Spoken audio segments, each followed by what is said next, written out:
Hey man, what's up? How you going, bro? What's up, bro? I can see you on here now. This is cool, bro. This is cool, eh? Yeah. Last time I couldn't see you, man. This is awesome. Much better, bro. You got personal action now, man. Yeah, right, Facial expression, emotion, and everything. right on, right on. Man, you look all G'd Oh, up. You look all G'd up. You got a gold necklace with a cross and stuff. it's silver. Yeah. So what? Yeah. So what's been going on, man? Is anything new been going on? Oh, you threw up the west side. It's been alright, man. They've backed off quite a fair bit, eh? Uh huh. But they're still there, still doing what they're doing. Yeah. But you said, man, you've been doing 11 years of it though, man. Yeah. And the last 2 years have just been way up. Yeah. Yeah, man, it's hard for me to imagine. I've been doing it for a year. It's hard for me to imagine 11 years. And plus, you being down under, man, it sounds like it's way more intense down there than it is up here. Yeah, man, it's pretty full on down here. I mean, you guys got a more of a group support in the States. There's more of you guys. There's more Yeah, of you guys willing to come out. yeah. You know what, man? The numbers have going up. The numbers are going up here so much. Every single day, there's somebody else coming online saying that they're being gang stalked on YouTube. Yeah, I've Yeah, noticed, and I think that's because your government have accepted it as something that's really happening. right, right. So people aren't as afraid to come out anymore and talk about it. Yeah, it's almost like, especially with the voice of skull stuff. There's like a lot of people. There have been people emailing me all the time saying it's been happening to them, and I mean, all these people can't be crazy. You know what I mean? No, 100%, man. They can't be all having the same experiences and relating them like 100% of the way. They Right, can't all be crazy, man. right, yeah, man. It's intense, man. The funny thing is right now I'm going through a phase. You know what they do? They use my neighbors' wives. They have my neighbors' wives wear like tight pants and stuff, and stick their asses out and Yeah, stuff. Yeah, I swear. that's happened. That's happened to me as well a few times, man. They do it on purpose, just to G you up. But now they like me looking though. Like I've caught them a few times. Like they it seems like now I wonder. I'm like when they're at the store buying clothes, who are they buying their pants for now? For you, bro. Yeah, yeah, I know, man. It's I like like the way you think, bro. yeah, it's like we gotta look for the positive stuff, man. You know? I like the way you're looking at it, man. Yeah, yeah. I've been speaking to a guy from the UK, man. Phil Lee. Spoke to him 2 nights in a row. Uh, They're putting him through a lot of shit, eh? Poor guy. oh, really? Fuck. Yeah. What are they hitting them with? Just putting him on medication, just sort of blasting him with the harassment and all that. I feel sorry for him. I've got it bad, but he's just not coping too well. Yeah, yeah, man. That you know what, man? Those doctors are dangerous, man. They get you in there, and they can convince you to start taking pills. And they can convince you to start taking pills. Then you're not in your right mind anymore. Then who knows what they can convince you to do next? They might convince. Exactly. They're convinced. They convince people to go to hospitals and stuff. And Yeah, to check themselves in, to voluntarily check themselves in, and then they're stuck in there. right, right, right. Then they can't get out. Then they drug them up, and they can't get out. It's over with. And It's a cruel process. It really is cruel. yeah, yeah. And you were saying though, we were talking before about how in Australia, the same people who are running the program down there are hooked up with the same people in the States. It's like really the same type of deal. Like they're all in on Yeah, together. that's what I think. I Right, think it's a giant pyramid, and some way and somehow they're all connected somehow right, because they're using the same techniques, man. It's like they're following the same rule book. right. See, the thing that really shocks me, man, is like, I had to really piss some people off to get put in the gang stalking program. Like I kept running my mouth about conspiracy stuff, and then I got set up to be killed, and then after I slipped out of that, I ran my mouth about that, and it's like I did so much, they eventually put me in the gang stalking. But with some people in the States, they don't even know why they're being gang stalked. It just happens. Yeah, well, I don't think you can do anything to get put into it. I think they just use any excuse to put you into it, like put anyone into it for that matter. I mean, I was talking about Freemasonry. Right. And I guess that should be enough to get put into a program like this. Yeah. Excuse me. Yeah. But there are people, like you said, that haven't done anything at all. Right. And, some people with children, mothers with children, what are they going to do wrong? Right. So it's just not adding up, man. Yeah, some guy, I was talking to this girl and her boyfriend, he went to a lodge and tried to join the lodge, and then they didn't accept him, and then they started gang stalking him after they declined him. I was like, whoa. Yeah. It's like, man. It's like he tried to become a member, and they rejected him and started gang stalking him. I was like, jeez. That's tough. He probably said something to him, or they didn't agree with something he said. I mean, they're a powerful network. They really are a powerful network. Oh, yeah. Yeah. You know what, man? I'll be honest with you. I've ran my mouth about a business of a lot of people and a lot of stuff with the secret society stuff. That's one group that I stay away from is the Freemasons, man. Because you could run your mouth about a lot of different people, a lot of different groups, but you run your mouth about them, they're on your ass. There's nowhere in the world you can go. You know what I mean? No, there's nowhere you can go, man. You can't escape them. They got members everywhere. They got people inside this network, just everywhere. In all business structures, in all industries, they're there. You can't escape them. It's everywhere. If you're in the mountains of Tibet, they're coming up there. You know what I mean? They're already there. They're already there. They're already there, man. They're already there. Yeah, and so that's one. Yeah, that's the one thing I've learned. I've learned to watch my mouth about. There's things I know about my situation with them that I don't talk about online because I know I'm lucky to be being gangsta. It could be worse than this. You know what I mean? Yeah, it could be worse. Yeah, and so I just, but I was just running my mouth out of ignorance, sort of righteous ignorance, I should say. Yeah. There's a lot of the stuff they delve into and get into is not right, man. It's just morally wrong and against most laws. Mm-hmm. But I didn't realize how much of a fix they had on society. I've only started to discover that from what I've been going through. Me too. They flexed their biceps and showed me their muscles, man. Yeah. And they got big muscles, I'll tell you. They're ripped. They're on steroids, all right. Yeah, before all this started, for my conspiracy research, I knew they were pretty powerful, but I had no idea that they even hired my own mom to come home with the headlights and stuff on. So, you know what I mean? They got my own mom. You know what I mean? They got their dips and everything, man. Their hands are everywhere. Yeah. Like an octopus. Yeah, it's pretty intense, man. And it's like you can't go to anybody either. Who are you going to go to? In America, people are talking about the FBI. You can't go to the FBI. They're the same people. No. You're going to the same people that are harassing you. Yeah. They're not going to help you. Yeah, it might even make it worse. Yeah. The celebrities in Hollywood go through a lot, man.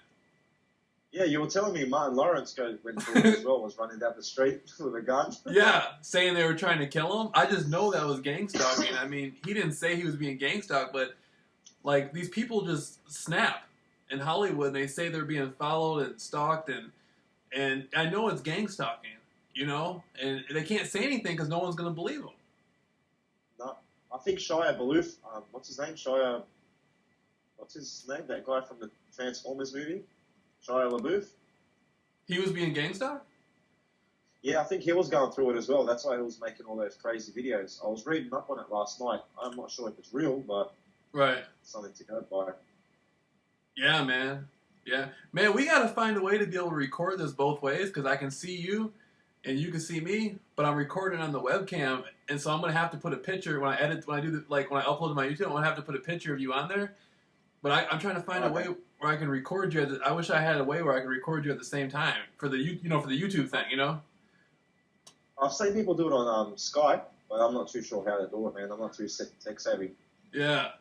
Man, I like your videos. Your videos are pretty intense. Like I can just tell by looking at you and the way you talk, like you're going through, what it's all about, man. Because I remember, man, I used to be hiding in my house, looking out the window all the time, and I see cars on the corner, and I thought if I left the house, they were gonna kill me. I literally didn't leave the house for a month, man. I had to beg my mother to take the trash out, and yeah, I was scared. I went through that as well, man. I think it's normal. Yeah. You don't really know what's going on. All these people are out for you, and you think, "Oh, there's something big going on here." Yeah. Yeah. And then I thought it was the same people who tried to kill me. I'm like, damn it, they're back. You know, and I knew how powerful they were. If they wanted to do in broad daylight, they could and get away with it too. And so I thought it was them. And then eventually I left the house and nothing happened. And then I said, damn it, what's going on? If they didn't kill me, what the hell is this about? Then I found out, oh, I'm being gang stalked, you know? And, Yeah. And so next, That's what I thought it was. yeah, I got this crazy tactic, man. Like I live in Michigan. In some of these areas, there's no sidewalks, and so I'd go on these long walks. And sometimes I'd walk at 3 a.m. And you know they would have a car coming towards me, and the car would pretend like it was going to hit me up until like the last little bit of time. And it was a thing where it was like chicken. They wanted me to move, and I said, I'm not moving, man. This is the same thing as me hiding inside the house. It's the same scenario, you know. And I'm like, if the program's going to kill me, it's going to kill me, and that's all there's going to be to it. And I just kept walking straight, and they would always move. And then eventually I started like moving towards the car, like trying to walk into it on purpose, and they would move a little bit more. And it helped me overcome my fear of death, and it just helped me like, that's what gave me the motivation to like go out and start speaking about it. You know, I learned that it's all psychological, man. You know, I've done something very similar as well, man. I had the ambulance always, everywhere I was, there was just ambulance, you know, just with their sirens around me constantly. So I stepped in front of the ambulance one day thinking, if I get hit by a car, there's no better car to get hit by than an ambulance. Ambulance, yeah. And then they stopped, man. They stopped coming around with the sirens. I think they knew that I was serious. Yeah. There's just so many aspects to the harassment. I mean, they'll stop one thing and then they can pick up something else. They got so many tricks in that hat of theirs. I mean, it's a very deep hat. Yeah, I was talking to a guy, man. I did an interview with him earlier today. He was like a veteran gang member from Los Angeles, from the Crips gang, and me and him were talking about gang stalking, and he was a little bit familiar with what I was talking about because sometimes people who speak out, like in the black community or whatever, sometimes they get like the FBI who follow them a lot and stuff like that. So he was somewhat familiar. But a lot of times the gang members, they walk up to each other and they do something where they like bang on each other. Like they ask like, what gang are you from or whatever. And oftentimes it turns violent. And I kind of adopted that into my thing about being gang stalking. Like I would walk up to the gang stalkers and tell them my name and everything. And when I started doing that, yeah, man, because I was intimidated to approach them. And then when I started doing that, then they started backing away from me. But I wasn't hostile though. I was smiling 99% of the time. I'd be smiling. I'd be very polite, you know. And it turned into a thing where it's like most of them started liking me, and then the other ones who didn't like me avoided me, you know? And have you ever tried anything like that? Well, I've tried speaking to them, and at first, I used to do the circus shoot and calling them a clown, and they'd start laughing. And some of them were all right about it. They weren't too serious, but then you got others that are just really serious, you know? Yeah. Break that character. Yeah, it's so funny, man, because I know definitely, like, where I'm at, a lot of them wear sunglasses and stuff, and it's like they think they're more than what they are. It's like, man, you're being paid to follow me. It's like, you're not in the CIA, man. You know what I mean? It's like think James Bond or something, Jason. Yeah. They're not. Yeah, like they pay one of your neighbors to watch you. Now he thinks he's like, you know, James Bond or 007 or something. You know what I mean? It's like, man. They make them feel important about themselves when really they're nothing. Right. Yeah. And so, I mean, if I know, like, if somebody walks up to one of them and shakes their hand and they don't do the Masonic handshake or whatever, then they're not really, you know what I mean? They're not in the clique? Yeah. Yeah, you gotta be, I always say, like, G'd up, you know, the G for the Freemasonry. I'm like, he's G'd up. He's a G, you know what I'm saying? Yeah, the G, right. Try the G sign. Yeah, he's a G. And you know, I mean, dude, it's so amazing though, man. These people, like, even with the rappers or the heavy metal or the movies, all of them are in that clique. And it's almost to now, I think now, if you're not a member, that's why they gang stalk you. In the corporate world, if you're not with them, then they go after you.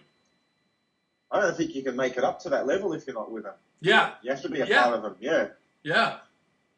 So that's right, the rock sign, the diamond sign and all that. Right. Yeah. the like Jay-Z does. Yeah.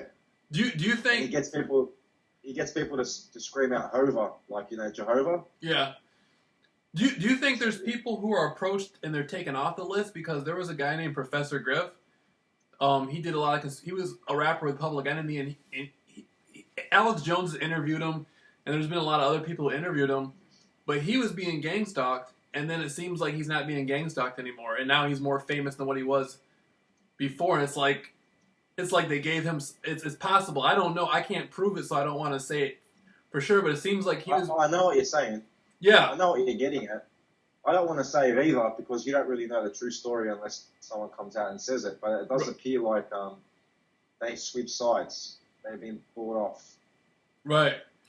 And so so the program, the gang stalking program or whatever, can approach somebody and take them off the list. I guess if they feel that person can, right, does have an Achilles heel, they'll approach them. But I'm not too sure. I haven't been approached. He would have to have. I mean, it'd have to be something big. You would have to offer. It probably wasn't the gang stalking program itself. It was probably like you said, the Freemasons or another secret society who had enough pull to take it off him. Well, it could be that way, or they probably put him in a situation where it's his life or keep talking. Do you know what I mean? They can put you in such a predicament where you have to bite the bullet and be quiet. I guess they can make your environment really harsh. If they want to, they can make your life really terrible. Oh yeah. What do you think? I mean, see, like me, I've never had. The most I've ever gotten of a confirmation from the gang stalkers was there was some guy with a girl approaching me, and he was on the phone, and he just looked really scared. And I was like, man, did somebody pay you to do this? And he shook his head, yes, like this, like he was scared. He was scared. He was like, yeah. And then I was like, who did it? And he was like, I'm just joking. But he said he was just joking because he didn't want the people to know that he was talking to me like that because they were watching him. Yeah. He was trying to secretly tell. Yeah. He was trying to secretly tell me yes. You know what I mean? And that's the closest I've ever gotten to scratching. To having one of them tell me what was going on. Well, Target Individual in America. I'm not too sure of the video name. It's on YouTube. They actually grabbed the perpetrator, sort of, and put him in a corner and pulled a lot of information out of them. And a lot of the stuff was they get free food vouchers, they get free housing, they get to travel the country for free, they get just moved around just for harassment campaigns, and yeah. That's incredible, man. Because when I was on the Greyhound bus, they were giving people. I could tell that the gang stalkers were getting free tickets just to follow me. Yeah, of course they do, man. Right. And the hotels, like I was at a hotel in Phoenix, and everybody that was coming there, it seemed like half the hotel was there just for me. Like they were all getting free rooms. Even a whole busload. When I was homeless, that's the same thing, man. When I was homeless, that's what I was experiencing. Right. I'd be shifting hotels around, and I'd find that the same people would be following me around from hotel to hotel. Yeah. And this was in the early stages, and I didn't really make much of it. I just thought it was maybe coincidental. Maybe they're moving hotels like me. There's always the benefit of the doubt. But once I started researching what I'm going through, and I realized, shit, they were perpetrators, and they were assigned to watch me. They were contracted to watch me.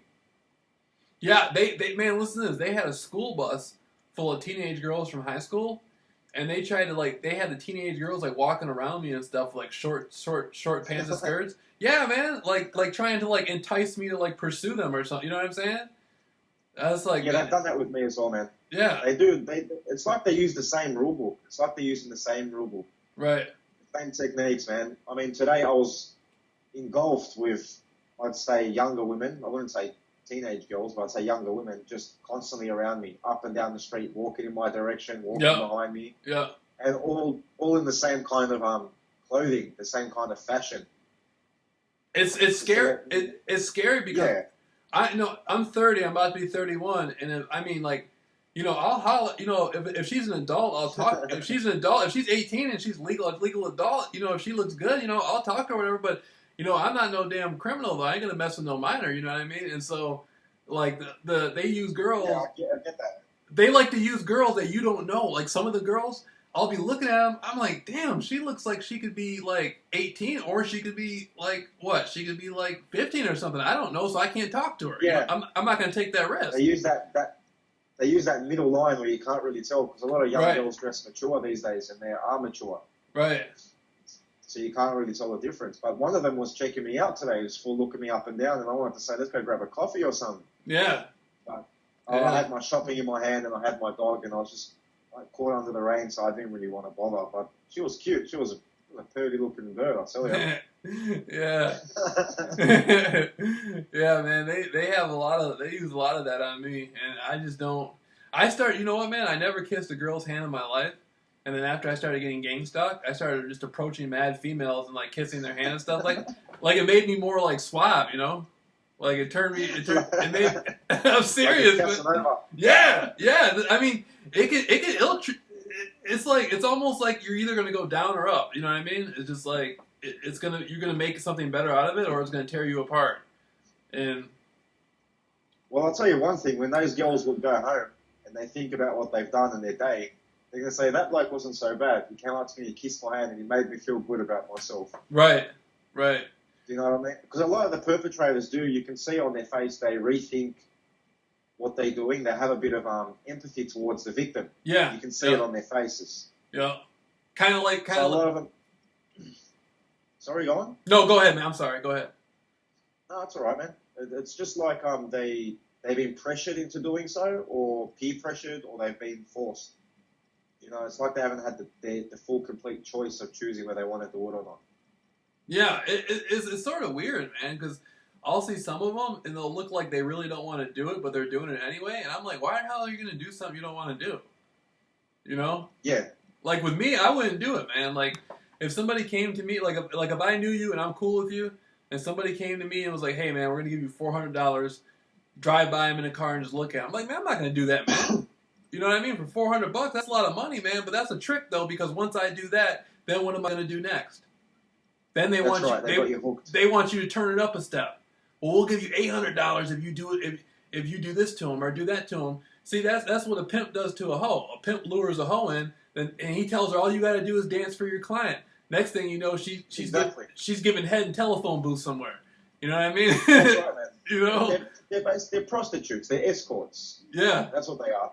Yeah. But I do understand that there are concepts where you can have some people from overseas, like Africa or war-torn parts of the Middle East, and their family are trying to come over and get citizenship or visas or whatnot. Right. And obviously, they're approached and they said, look, your family can get out of this situation if you help us out. So I guess that's also another motivation for people to get into it. Woo! It's amazing the funding they got behind this, man. What they're willing to go through to give to people to just to follow people around.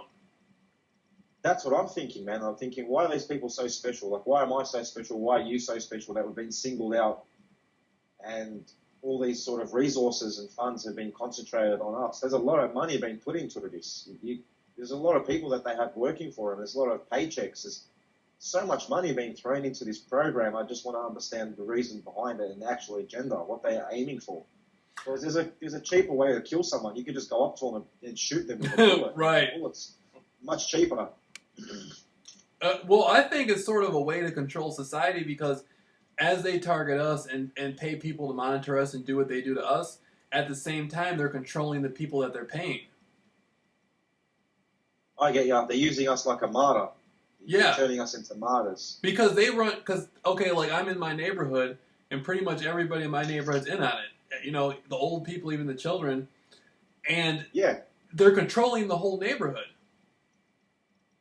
Because I know they're listening to all these people talk. Well, I think it's just already established networks, like the community watch networks are already in play. Right. And whoever runs these programs gets to the leaders or the heads of these community watches or any network and sort of pulls them in and uses that pre-existing network. Yeah. Or a smaller ethnic community or whatnot, you know what I mean? Right. It's a trip, man. It's really a trip because, like, in a way, I don't know how you feel about this, man, but in a way, it's helped me, like, seriously, who I was a year ago, I'm way better than I was. And it happened through the gang stalking program. Yeah, on a psychological level, man, I'm much better than what I was 2, 3 years ago, 4 years ago. I've grown with this program. Yeah. It's been for the better. Yeah. But on a physical health, my physical body, it's not doing too well. You know what I mean? From all the radiation and all the poison, my organs are starting to shut down. Like my kidneys are starting to hurt, my heart's starting to hurt. I'm having breathing difficulties. So there's also two sides to it. You know what I mean? It can be really. Is it from them drugging you, or is it just from the electronic radiation weapons? I think it's a bit of both, man, because my body was filtering out the poisons, through the kidneys and the liver.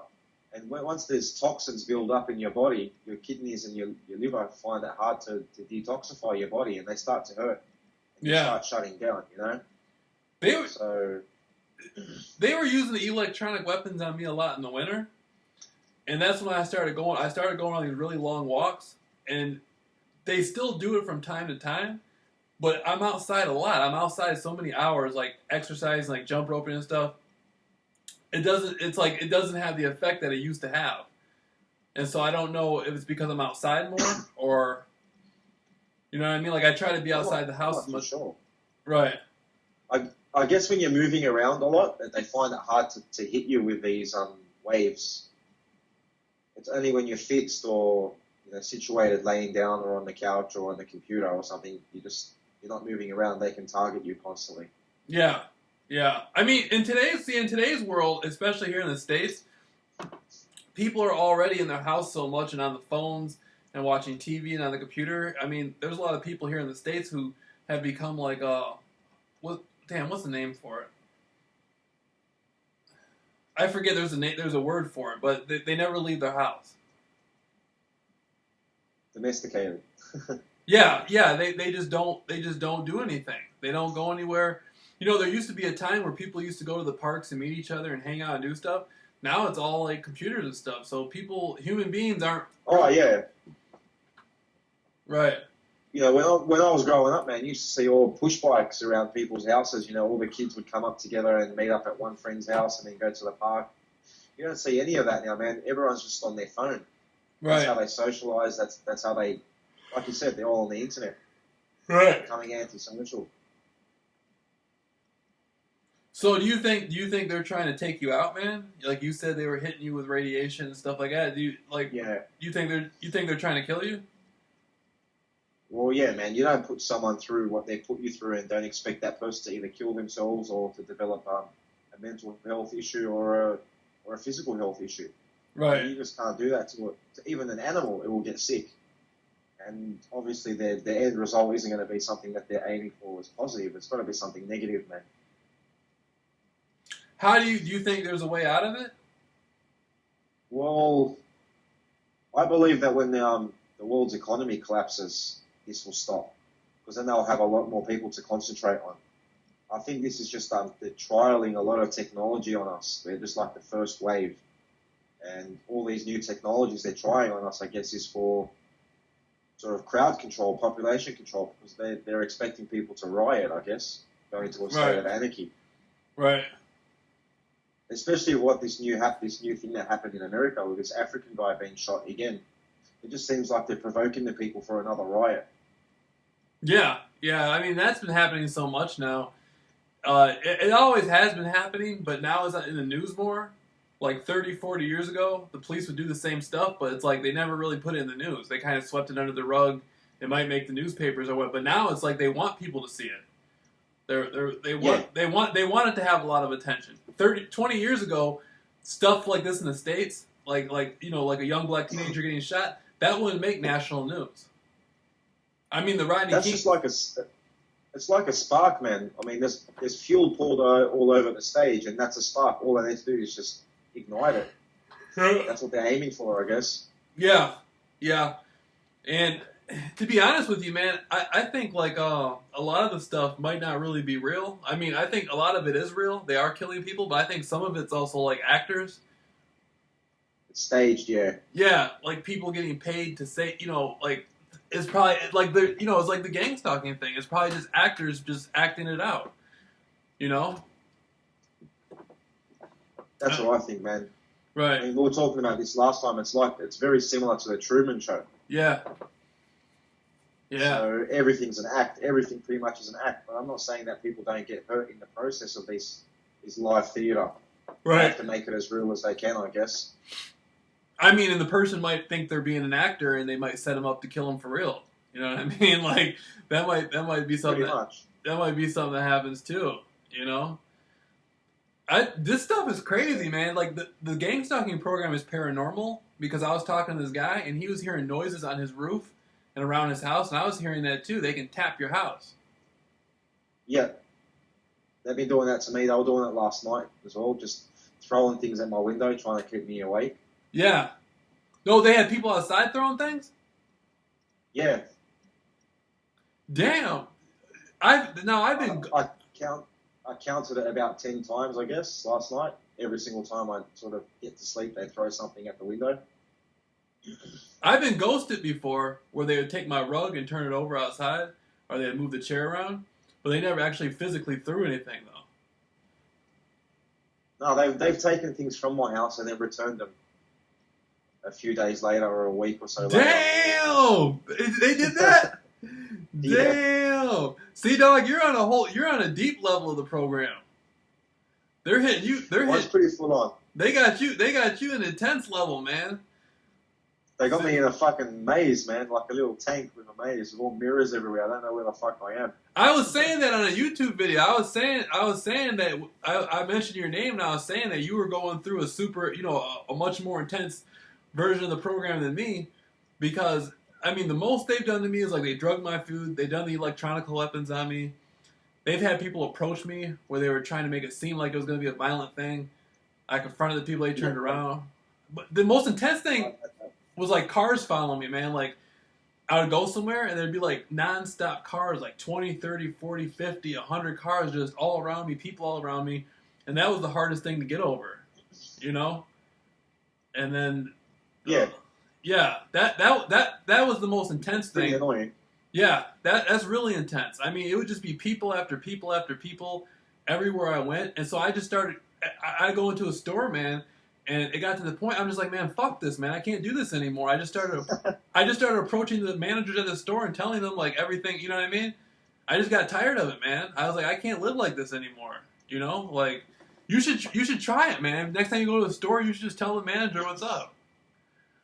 I have. Every time I go in and I sometimes speak to people, I let them know, I'm in a harassment program and the community's harassing me. It's pretty difficult. And they just act dumb, but you know that they know what's going on. Yeah. They've done that to me before too, man. And they had like this girl, she was like 12, she had to be like 12 or 13 years old, and they had her like jumping up and down in front of me, like trying to see if that was like going to be interesting to me. And I'm like, what the fuck? That's a little girl, And this was at a store. And so I was just like, man, fuck this. And so I walk up to the woman working there, and I told her like my name. I told her, my whole history and everything like that. And I just started doing that. And then after I started doing that, they lighten up a little bit. At first they were watching me trying to seem all confrontational, and then the program must have told them to lay off me because they started lightening up and not watching me. Like it wasn't as confrontational, Yeah, like I get what you're saying. You broke the ice. Right, right. And so, see, for me, like I said, some people are in it, man, and they don't really want to be, or they're just being coerced, or they're just going with the crowd, the mob mentality. And there are some people that enjoy doing it, like they really they feel they get a sense of pleasure or a sense of fulfillment out of being in the program and being a perpetrator. Right. It's sad, man. Here in the States, so many people are living inauthentic lives. You give them something like that, and like that's the answer to all their dreams come true. Of course. You turn them into like a gang stalker, and it's like, now I can drive different cars, and I can hang out with different people. Now I really got a life. You know what I mean? It's like and especially a lot of people with drug addictions and they're on drug programs and stuff. They get paid. They get more drugs. So, there's a lot of incentives for people. Everyone's got an Achilles heel, I guess, and they get at that. Yeah.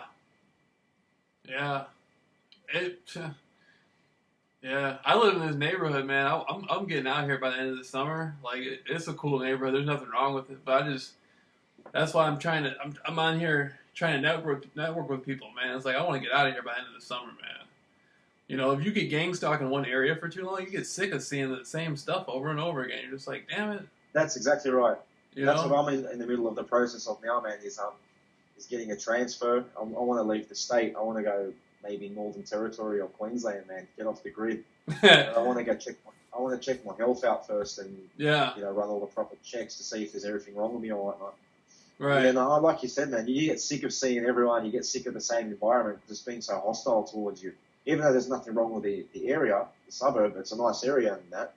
But you just have negative experiences, say for 12 months or 2 years or whatnot. You just want to leave. It makes no difference if the program's going to follow you or not.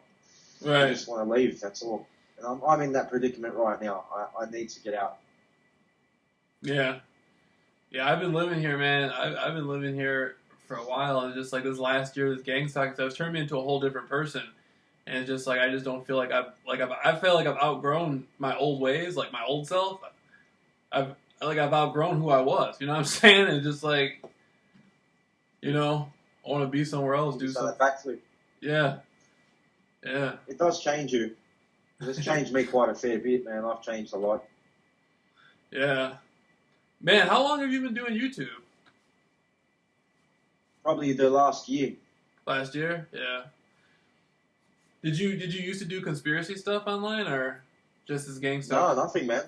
Oh, really? As soon as I started working out what I'm going through and with the program, I started making videos because I noticed once I started posting things on certain harassments and whatnot, the harassment would stop. Like the people with the high-vis vests, the yellow vests, would follow me around everywhere. And once I put that up on YouTube, they stopped. Uh-huh. I had the red ute follow me around constantly. What do you call them in America? Trucks with the tray on the back. Yeah. We call them utes down under. And they drive around with a red one with the lights on. Wherever I was, the same bloody ute. Man, you should see if you can come to the States, man. They won't let you? I don't think they'll let me because I don't have any criminal record or anything, but right. It would just follow me, I guess, and I won't be able to get a job. I won't be able to survive. That'd be pretty crazy, though, man. If you told everybody about your experiences, because your experiences are way more intense than mine. You've had. They don't fuck around in Australia, mate. I'm telling you. I mean, the CIA and all that in America are pretty full on, yeah. But in Australia, mate, they're not to be underestimated. I'll tell you that. Right. Right. Yeah. Yeah. It's a force to be reckoned with, man. Not reckoned with this force. That's all I have to say. Well, the gang stalking program in America, I don't really think it's the CIA run. I mean, I think at the very top they have their hand in the program, of course, like they do anything else in America. But I think it's like in America, I think it's like the private security sector, like the private prisons and stuff like that, and a little bit of the military-industrial complex. But the people they hire really aren't nobody, from what I can see. Like they hire like agents. Civilian agents, so it doesn't get traced back to the organization or wherever it's come from. Right. Most of them are like, I don't know. They just hire people, and it's just amazing, man, how they give these people. It's like, what the fuck? You're gonna give that person that much just to follow? You know what I'm saying? It's crazy. Like they'll give them new cars and furniture and shit. And it's like, these networks could be established for national security, against terrorism because of what we face in the world at the moment. Right. And it's very easy. It would be very easy to put a network like this together and get away with it. Right. And get the funding for it under national security. And obviously it's being misused, man, and taken advantage of and being used against innocent people. Yeah. No doubt. I think what's happening is it's going to come to the surface more and more what's going on with the gang stalking. I think that'll be the case in the USA. Right. You guys seem like you're winning the battle. If the government sort of acknowledge that it's happening, then that's sort of half your battle over because people can no longer say you're crazy. They have to actually take what you're saying into consideration. Yeah. But most targeted individuals in Australia just disappeared. I mean, I've got on my playlist on my YouTube channel Australian targeted individuals, and I've tried to make contact with a few of them, and they haven't replied, then their videos have been posted like 3-4 years ago, and they just disappeared. So I'm not sure what happened to them. But they didn't look like they were in a good state in their last few videos. It looked like they had been beaten. Damn. They had been abducted and beaten. They had been abducted and beaten. No, they just look beaten down, like they're broken as a person. Oh, defeated. They don't want anymore. Yeah. Psychologically and health-wise, they were just their last videos that they posted. They didn't look too good, man. So they could have just sort of maybe reacted, gone crazy at a perpetrator and been locked up. Or they could have been killed. I don't know. See, there's one thing I noticed here in the States, man. There's a lot of people that sit there, and it's like they keep giving the program like. I mean, I know the program's intense on everybody, to some degree, but there's people who just sit here and talk about like how much power the gang stalkers have, and they just say that over and over again. What do you think of that? Well, I guess you got to respect your enemy, the opposition, and that's the Japanese Bushido way, I guess. Right. Respect your enemy. Right. And identify and be realistic about your enemy's power and whatnot. But I think feeding him too much power and giving him too much of a vote of confidence helps them in a way and doesn't help other target individuals. You know what I mean? If I'm sitting here saying that the perpetrators are almighty and all-powerful and omnipresent, and another target individual is in the beginning stages of the program, in discovery, trying to work out what's going on, that's not going to give them much hope. Right. That's what's happening. I think some of the people online here in the States aren't really being gang stalked. It's like they're gang stalkers being paid to make videos and talk about how powerful, how it's like unbeatable. Like they're paid. It's psychological. They're paid. They're what do you call it? Fuck, I forgot the name for it. Controlled opposition. Yeah, I think so. Yeah, it could be a setup, just like a sort of to how can I put this? Glamorize the perpetrators in the program, right? Grow it larger than what it actually is. Yeah, that's what goes on. That's what goes on. And to be honest with you, man, after I got used, I remember, man, I used to wake up and there would constantly be cars. As soon as I went to the window, there'd be cars rolling by. They'd be everywhere. Like I go walking, there'd be all kinds of cars, and it still is now, but it's just not. It doesn't feel as intense. Yeah, you've adjusted to it. It's sort of like you become calloused. Yeah. When you use your hands callous up, they don't feel the pain when you're using shovels or working with them. Yeah, yeah. It's the same with us, man. Yeah. You become numb to it. Right. But I be interacting with him though, man. Like I be trying to talk to him and stuff. Like if I catch him at a stoplight, like I'll be talking. I'm serious, especially like the girls and stuff. I'll be talking to him, like with the guys and stuff. I'll be like, hey, what's up, man? Da da da da. And it's like sometimes they'll just be really freaked out. Other times they'll like go along with it. You know? Yeah, well, I tell them, oh, your lights are on, man, your high beams are on, and it's during the day, and they'd say, oh, thank you, but they know their lights are on, and they don't expect you to sell them, but you catch them off guard, and I used to give them the finger sometimes, used to go past and scratch my nose with my roof, yeah, give them the finger or whatnot, or I used to just call them clowns, or 007 or something, or Austin Powers, I was real smart-ass in the beginning. I think this is why they came down real hard on me. Yeah. Because I was real cheeky towards them. I was just joking, laughing, taking it as a joke and not taking it too seriously. Right. That annoyed them, I think. Yeah. They what they've done to me in the ending. See, this is like where I'm at now. They just constantly use women against me, man. Like they go and recruit these white blonde haired girls that are fine as fuck, and it's like they use them against me. Yeah, it's crazy, man. It's crazy. Well, you know how they know how to harass you, man. What to use, what techniques to use. Just say you're on the internet and you're looking up things and whatnot, and then there's a picture of a girl that comes by on the internet, like on the advertisement or whatnot, and you pause on that advertisement. They know what you look at, so they're probably thinking maybe you're in the mood for some fun, and they probably know this is what you're fixated on at the moment. This is what they harass you with. Right. Right. They're very clever, man. They use everything that they can against you. I mean, they go through my trash and they see what food I've been eating, and then they'll leave that trash, the wrapper, in front of my doorstep or in the path that I'm walking to let me know, we know what you're eating. Just to be invasive, to invade on my privacy. I don't really care, though, but they they just go to extreme lengths, man, to make it look like they're invading on every aspect of your life. Yeah. Yeah. I just don't. I don't know, man. I don't know what to really make of it now, man, because I'm talking to people, and there's a lot of people I'm talking to here in the States, and I'm helping them because there's people who are emailing me now, and like they're near suicide and stuff, and I'll be talking to them for like a couple of weeks, and then they'll be seeming to get better. Yeah. And so what I'm trying That's good, man. Yeah, man, what I'm trying to do is I'm trying to get people to the point to where they feel like they can function and try to have the best regular, have a life that they can have. Because some of them are going, when they first contact me, they're in a real horrible state. Then after a couple of weeks, they seem like they can do it on their own now. Yeah. Yeah. Well, at first, I think to a target individual, it feels overwhelming, and it feels like the entire world is against you, because that's the image that they try and portray. That's the matrix that they try and feed you. And when you speak to other target individuals that have gone through the same thing and they're relaying the same experiences, and they're not in the same state that you're in, maybe on a suicidal state, then you rethink yourself, oh, if they can get through it, then I can get through it, and then maybe I can help someone else get through it.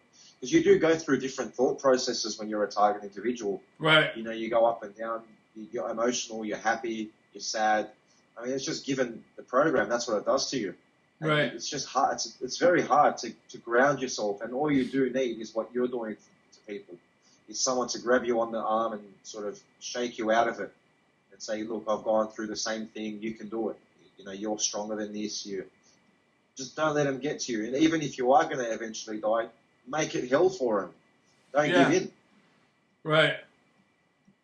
Right.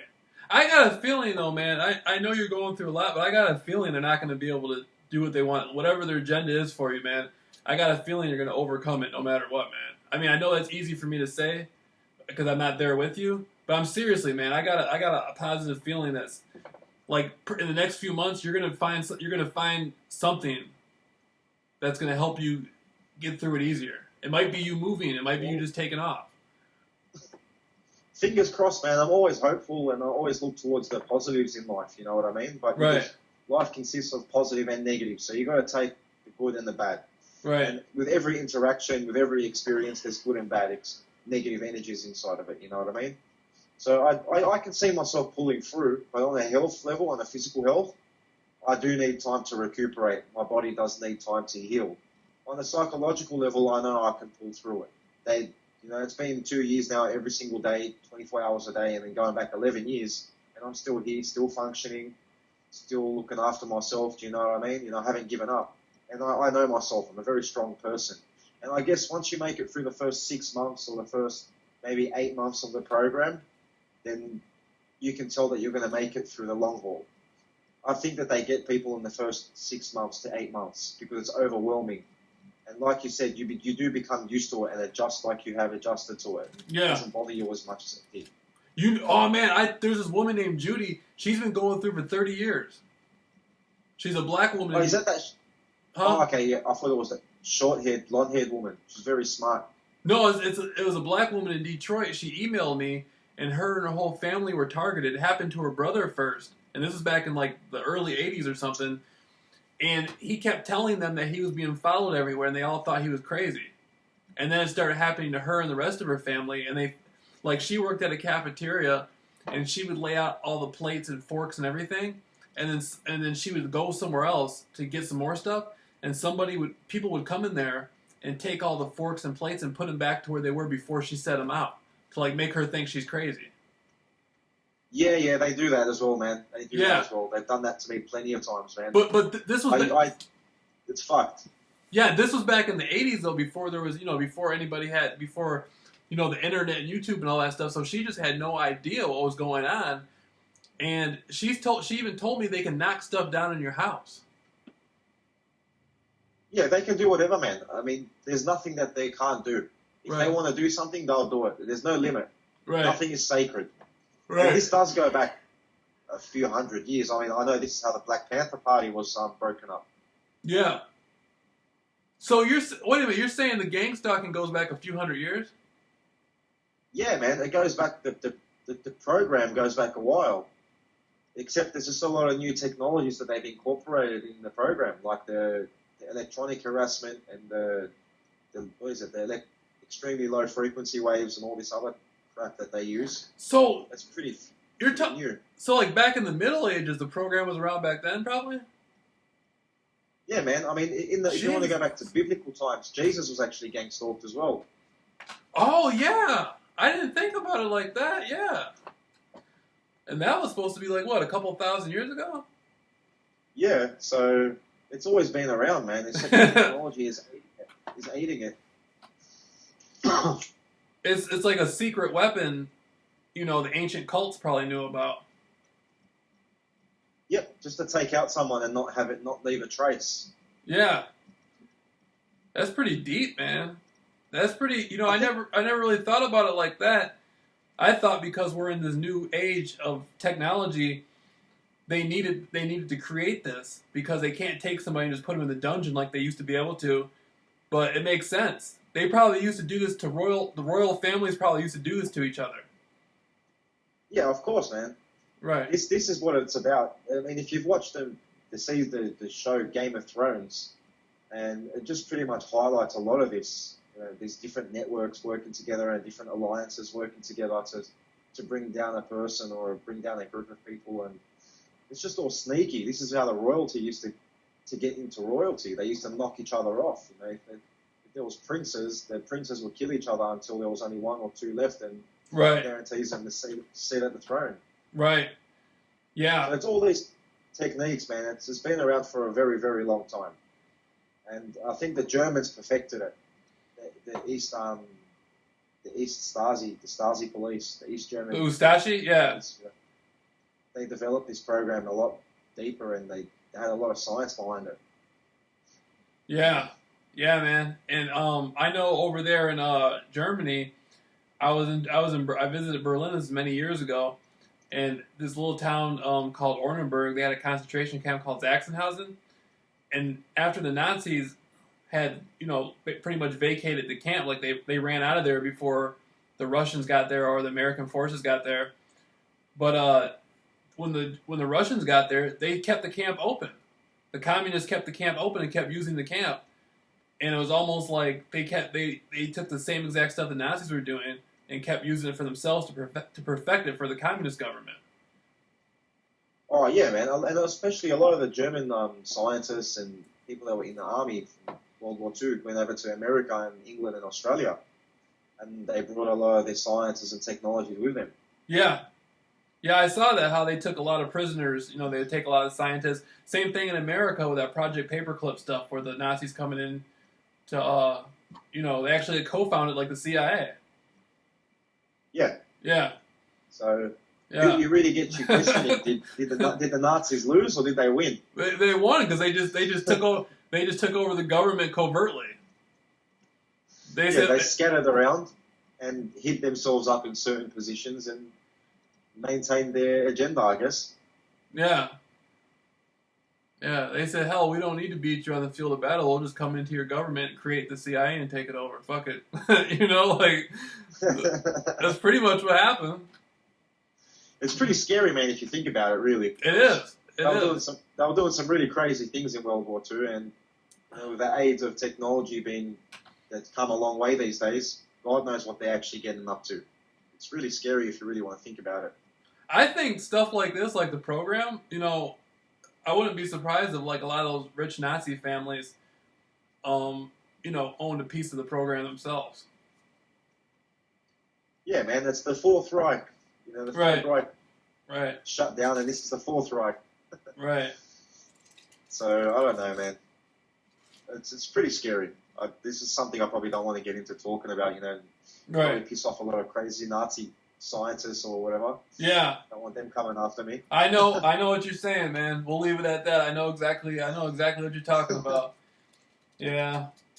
It's a trip though, man. I was talking to my friend Steve, man. You got to talk to him sometime, man. I did a couple interviews with him. He lives over in Sacramento. They were flying drone planes over his house. What? Yeah, drone planes, man. Like army stuff, and then like his neighbors mimic him and tell him he's crazy. Like they'll come outside his window at night and tell him he's a mental case. and like they hit him with the B2K, and he hears voices all the time. Like they really socked it to him, man. They want him to think. Then they had him on like 14 to 17 different sorts of medications, and then he had to go see a therapist and look the therapist in the eye and tell the therapist that there was no such thing as gang stalking. That's got to be hard, man. Yeah, they were trying to put him away in a hospital, man. I think they were trying to kill him, and then he emailed me, and I started talking to him. I told him, man, get off the drugs, man. You're on too many drugs. You can't think clearly on 17 different drugs, And no, you won't function. You won't function. Yeah, and he cut it in half. He only takes half of what he used to take, so that's a good step. That's a step in the right direction, But he's doing, of course. Yeah, he's doing a lot better, man. And so, he's doing a lot better, and so it's just amazing, man. The traps they got for people out here. I think when they get you on medication, the program intensifies for the individual. Yeah, because you're in a state of confusion. I think the drugs are linked to the voices. I think they probably aid it. Yeah. They probably help it a lot more.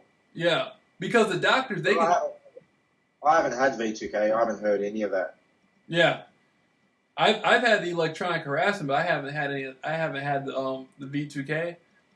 But, I'm at the point now, man, where it's just like, whatever they're going to do, no matter what. And then I got to do what I got to. I mean, you know what I mean? Like, they're going to do. You can't stop the program from doing what it wants to do. No, you can't. I think it's the way you can't stop what's happening to you. Right. But what you can do is sort of change the way you're dealing with it. I think that's the only thing that a target individual can do. And right. They can do that to help themselves. If you spill a glass of milk, you can make it like it's nothing, or you can sit there crying over it. It's just the way you handle a situation, I guess. And sometimes it's a lot harder to handle. I mean, they get you with things, man, that they really get you with your weak spots. They pinch you and prod you, and they have their ways of twisting your arm and causing you pain. You're going to squeal and scream one way or another. Yeah. And I think the thing about it is, man, is just like most people are already on Earth and already alive, and like life's just hectic as it is, and then you throw the gang stalking at them, and it's just like, Jesus. I mean, if life isn't already complicated enough.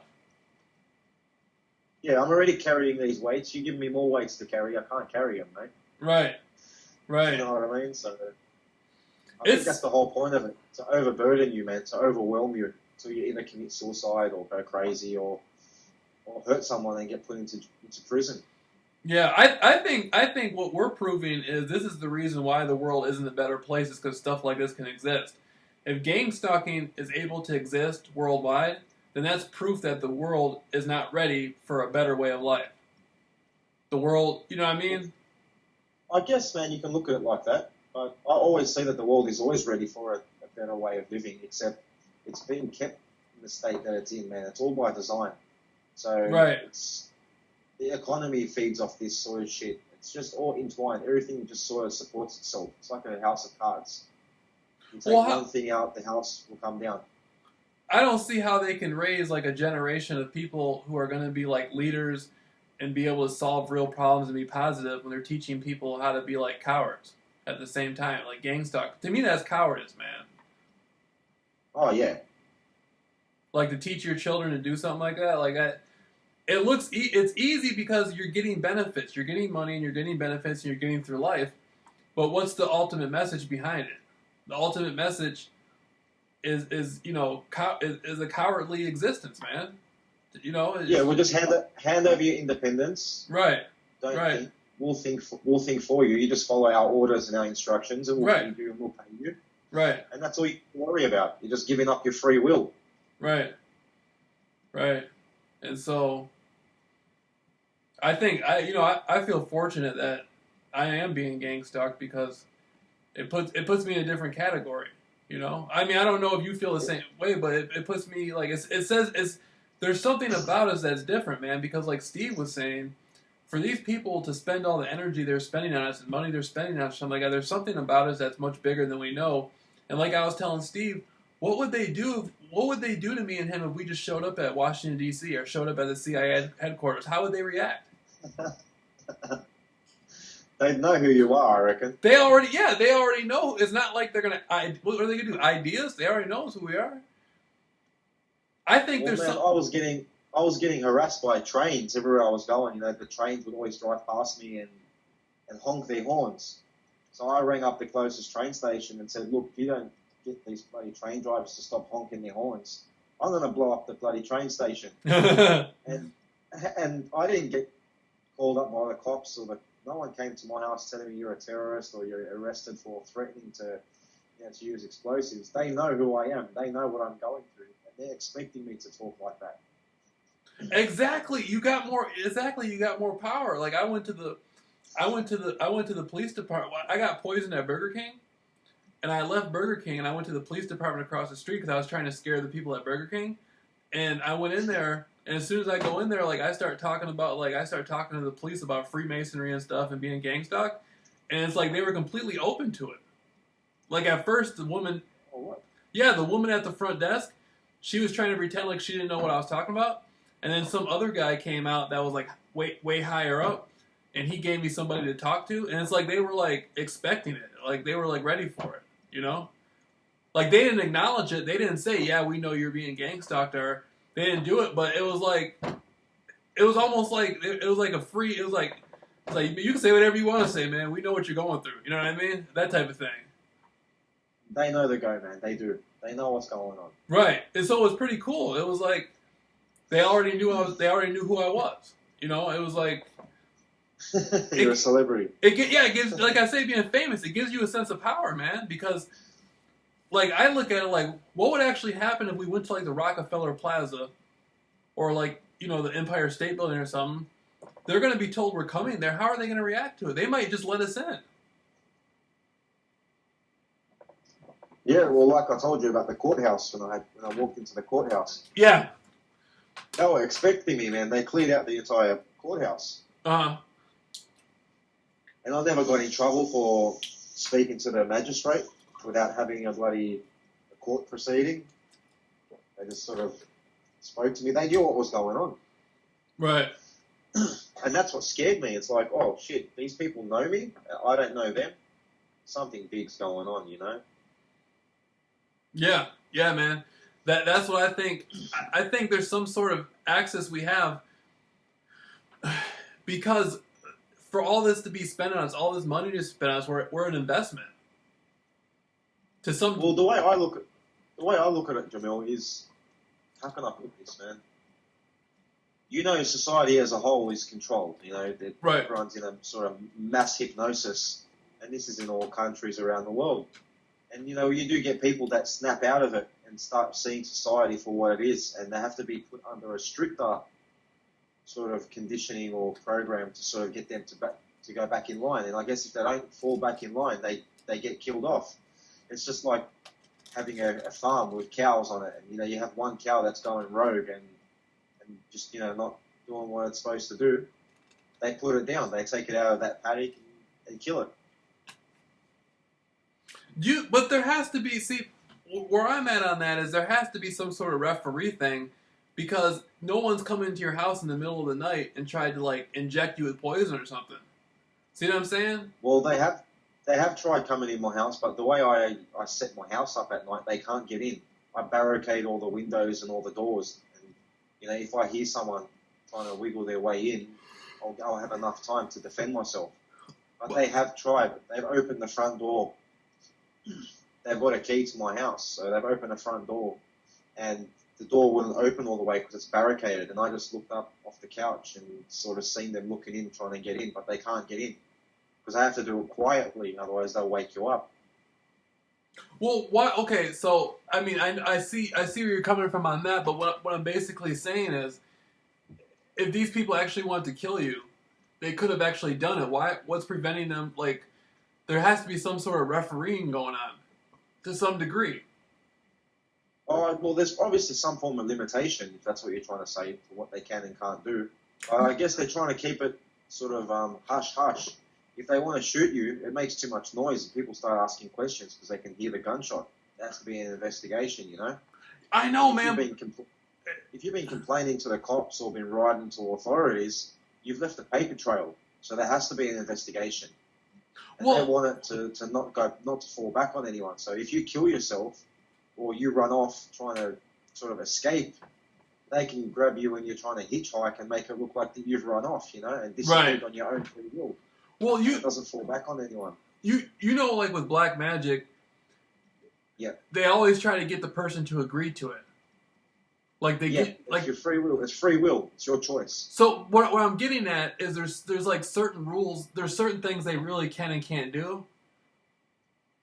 I mean, like sort of like boundaries that they can't step over. I haven't noticed that, man. I mean, there's not one thing that they haven't done. I mean, maybe I'm just sort of overwhelmed and I'm being a bit of a sook about it, but I'm not sure, Jamil. I don't know if there is limits or if there is someone telling them what they can and can't do, in the sense where, you can't poison him. They'll just do anything that they can to get you. Well, see, it doesn't fall back on them. See, with your situation, you had told me a little bit about how you had like a family history that is a little different than most people. Yeah. Most people being gang stalked don't have the background that you have. And so I'm wondering maybe if they're hitting you harder because of that? Well, I do guess because I've been trained. I mean, I guess I was trained to be a perpetrator growing up, and I just sort of rebelled and went against it. Remember, I was speaking to you last time about joining that secret society. Well, that was my sort of chosen family destiny, I guess, however you want to put it. Right. But there are other target individuals that have the same storyline. Yeah. Where it's sort of like, if you don't want to go along with, if you don't want to go with it, then, we'll go over you, so to speak. Yeah. And if you're sort of brought up in a family or in a society or a community that are pretty much perpetrators, and you're brought up in that certain aspect, but you're not aware of it, you've still got you got knowledge on certain topics and certain understandings that can assist you in the program if you've been placed in the program. So the program's obviously intensified to suit your understanding. Yeah. See, does that make sense? Oh yeah. You're actually you hit something that I've always thought was that they usually know more about people than people think they know. I think there's a lot of people, like there's this girl I was talking to, and I think she's being targeted because of her family history, but I don't think she actually knows her family history, but they do.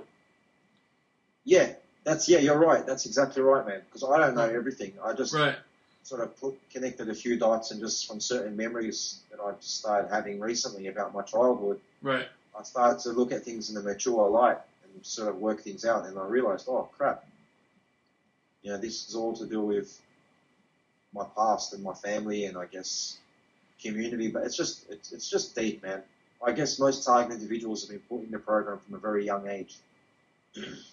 Yeah, I was talking to this guy last night, and he was saying that he thinks his parents were being monitored, and then when he was born, he was just monitored because he was born from them. Yeah, I do believe that's generational as well. Yeah, it's really weird, man. It's like when you start getting targeted and you look at everything that's going on, it's like you go into a different dimension almost, a reality. It's just like exactly, man. You're just Alice in Wonderland. Yeah, it's like my God, this is the way things really work. Yeah, it's an eye opener. It really is an eye opener being put in the program. It gets you seeing how society is actually run, just how the world is really run. Because before you put in the program, you don't see behind the curtain, and then when you go through what we're going through, you start researching and your eyes start opening up and you start seeing things and say, whoa.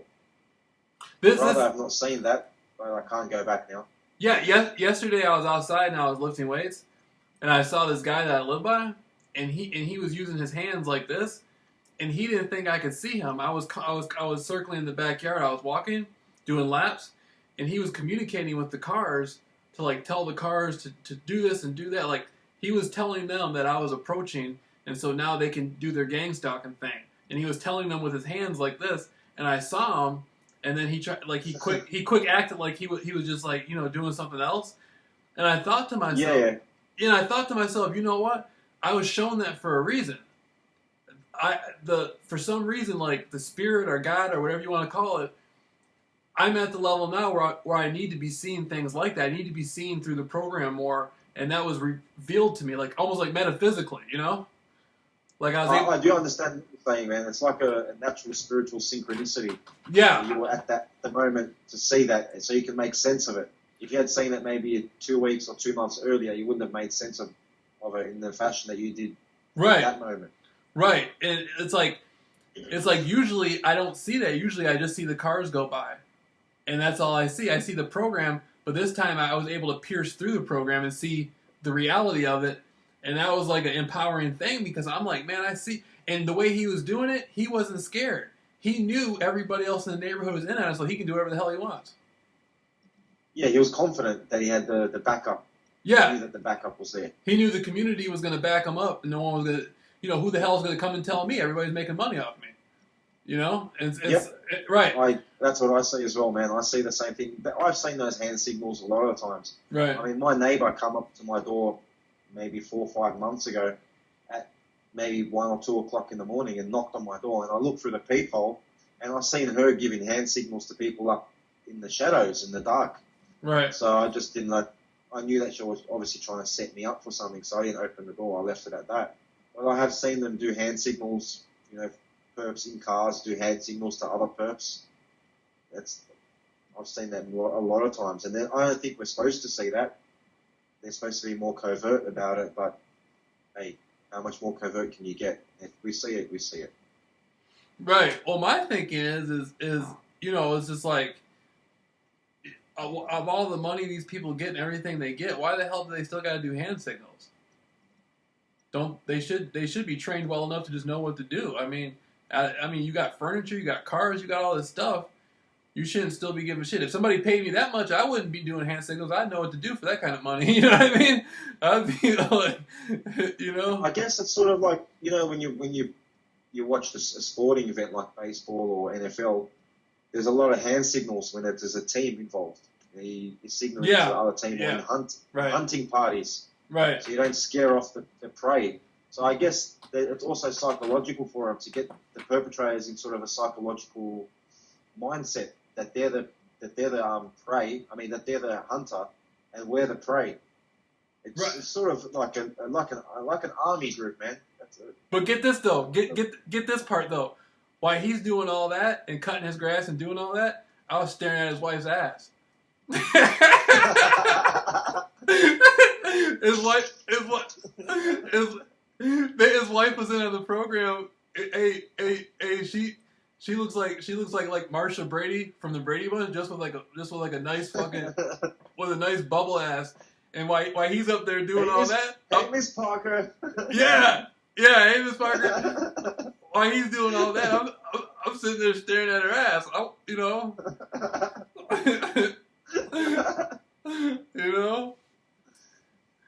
Man, you're so funny, man. Because sometimes I see some really hot girls like that they try and tease me with, and they're so hot. Usually, if I wasn't angry, I'd be looking at them. But I'm so pissed off at these perpetrators, I don't even look at them. Oh, really? What do they do? Okay, like say you're out walking around. What kind of stuff do they do? They just like stare at you? Yeah, they stare and they smile. Like, how can I put this, man? It's like they give you the look, but you're not allowed to touch or anything. You know what I mean? Like, they're sort of dangling something in front of you that you can have if you weren't in the program. Just to antagonize you, I guess. Oh man. They did that to me. I was at this club in Phoenix, and they kept having like couples like come and sit down by me and like hug each other and kiss each other. Yeah, they do that, man, and they look at me as well. Yeah, they're really like Romeo and Juliet. They're real lovey-dovey. You can tell it's over the top. It's not natural. They hold each other's hands and I love you, baby, and kiss each other. And they turn around and look at me. It's sort of like to antagonize me, like, oh look, you're alone, you're by yourself, and sucked in, you can't have this, just there you go, in your face sort of thing. You know what? I think it's cute. That's turned me into a dog now, man. Like I've it's turned me into like a player, man. I just be trying to hook up with every girl now and stuff, just like yeah. Before all back a few months ago, like You know, I would have wanted like if I was interested in a female, I would have wanted like a relationship or something like that. Now it just turned me into like I just want to get laid, you know? That's it, bro. You just want Yeah, to get down and dirty. yeah. I don't got you know. I mean, you know, after everything, the program makes you rough, man. It turned me, you know, it's like you've been conditioned by the program. It's like you're a dog or something now, you know? It's like I'm not even human anymore. Yeah, you're like Jason Bourne, bro. Yeah, it's crazy, man. It's crazy. Your whole way of thinking changes. You know, just the way It you. does, man. Yeah, And and you start thinking more ahead. You start thinking more ahead. You're more. You don't do things as random, I guess. Everything's more thought out. right, right, and you can see a lot of times I can see the gang stalkers. I can tell when they're rookies because they hesitate so much. Yeah. Yeah, there's so much hesitation. You can tell who's been doing it for a long time and who hasn't. Yep. Yeah, yeah, They show a bit of fear. The newcomers show a bit of fear. It's a bit uncomfortable because they're not used to it, like you say. And then you get some of them, man, that are really good at what they do. I mean, I tried to walk behind one perpetrator, and I'm a young guy, you know. I've got tattoos. I do look a bit rough, and it's probably maybe 7 o'clock in the evening. And this is a woman with glasses, you know, probably a mature age woman. Probably didn't show any fear, didn't show any hesitation or anything. If that was a normal woman, just a normal civilian walking in the street, and I had walked that far behind her, yeah. she would have at least turned around and shown a bit of concern. Right. Maybe thought you were like, you know, one of those young guys on drugs, like trying to rob her or something. You know what I mean? Yeah. Yeah. Anything, man. It's just not a safe situation for a woman to have a young guy walking behind her, Right. especially in a quiet street. So if they don't turn around or react, you know they're perpetrators, man. They're in the act. They're stuck in the act. Right. They're taking on the character, and they're not showing you any fear. The older ones seem to be cool, like the elderly men and women, like the ones that are like 70 and up that do it. They seem to be more relaxed about it. They seem to be more cool about it. Maybe Well, it's because summer, with me, man, I've had some, when I go to the park with my dog, the park will be completely empty, vacant, there'll be no one there, and within 5 minutes you have about 10 people rocking up with their dog, and they're all looking at me, and they're just perpetrators, you know? Yeah. And I was speaking to one of them, and she was talking to me, and you could tell from the reaction on her face that she expected me to be a completely different person than what I actually was. Uh-huh. And we just striked up a conversation, man, and we were just having a good chat. And she was a perpetrator, and you know, a lot of the female perpetrators have turned around and told me, "You're a good guy. I don't want to talk to you anymore. You know, I don't think we have anything in common." And you can tell that they know that I'm a good guy, and they don't want to be involved in doing what they're doing to a person that's not doing anything wrong. Ain't that something? There are a lot of a lot of good people out there. Ain't that something? Had you been a bad guy, you could have talked to her longer. Ain't that something? Yeah. What I gotta change. I gotta change my ways, man. No, but that's how sad the world is. If you're a bad guy, you can talk to her longer and maybe get her back to your place. But if you're a good guy, you can't talk to her because then it breaks her heart. Well, man, Tupac did say the good die young. Yeah, or the good guys finish last. That's the world we're living in, man. It's a dog eat dog world, and an angel can't survive amongst demons, bro. I know it. That's that guy Malcolm X. He was saying in his book, he was saying that an angel cannot be around demons for a long time without becoming a demon themselves. You know, you can't. Yep. And that angel becomes an even bigger demon than the ones that they're surrounded by. Right. This planet's crazy, man. Crazy place. But look, man, I've also been seeing a guy in America called Timothy Trespass. You know about him? I haven't heard of him, but that's a hell of a name, though. Timothy Trespass. Yeah, he's a good bloke, man. He's a target individual, and he's going through worse than what I'm going through. Jeez. If you want to look up his videos, man, you see his face is really drawn in. He looks really sick. He's really copped it, man. I really feel bad for the guy. Hold up, I'll look it up right now. Timothy Trespass? Yeah.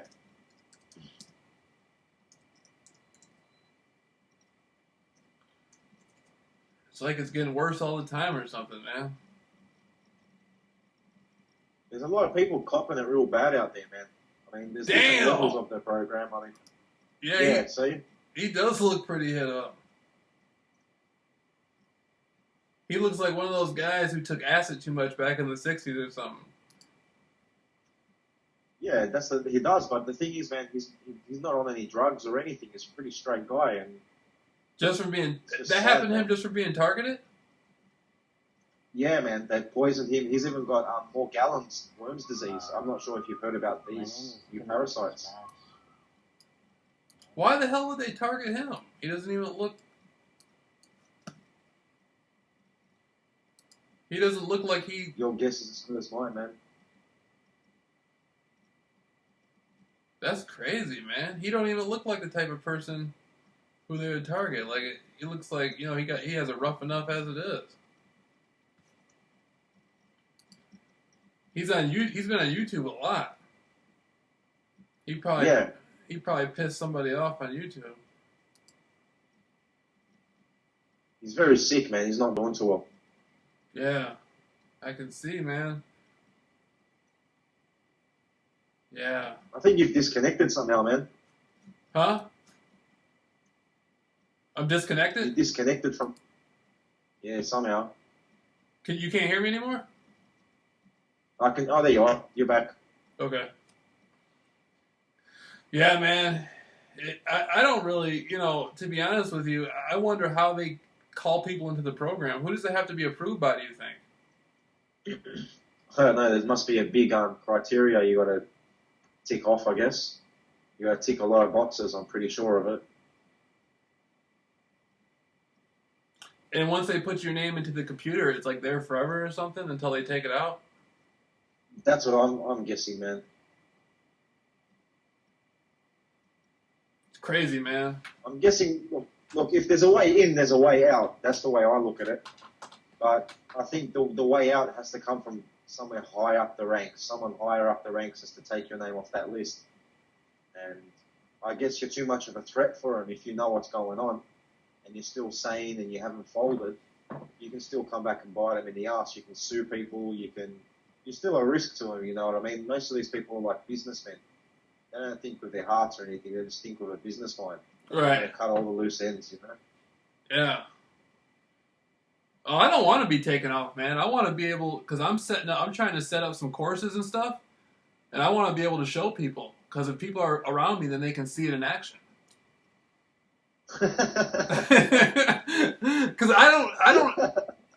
I didn't really have a life before this, man. Before this, I was just studying conspiracies, and now it's like I got a better life, you know? I mean, I know it sounds sad. Gave you a purpose. Yeah, it's like I didn't have purpose. I didn't have meaning in my life before. It's like now I got... That's what I was saying. Yeah. That's what I said to my mum in the beginning. I was like, if they had left me alone, I probably would have killed myself how boring my life was. Right. This has given me a purpose. It's given me a purpose. Yeah, man. But now I'm going to the point, man, I want it to stop. I don't care, man. I like the way you look at things. I want it to go on so I can show my students. I want to show... Right. You want to... I like the way you look at things, man. But you see, it's easy for me to say that because I haven't been doing it for 11 years, though. You know? Yeah, I know, man. You've been doing it. You're ready to get off that list. You graduated the program. You're ready to go home, you know? They got you in the... I fucking repeated that shit, man. Yeah, they got... back a few years. They got you... You're like in the super alumni, man. Like... For real. They probably have like gang stalkers from all over the world just come and gang stalk you because you've been doing it for so long. You know what I mean?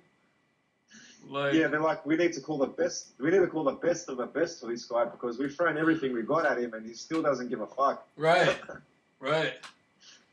I bet you that's what's going on, man. They're probably just tripping off you because you're still doing your thing, and they're just like, man, what the fuck. That's why they're hitting you so hard with the drugging and stuff because what they didn't start drugging me until they realized that nothing else would bother me.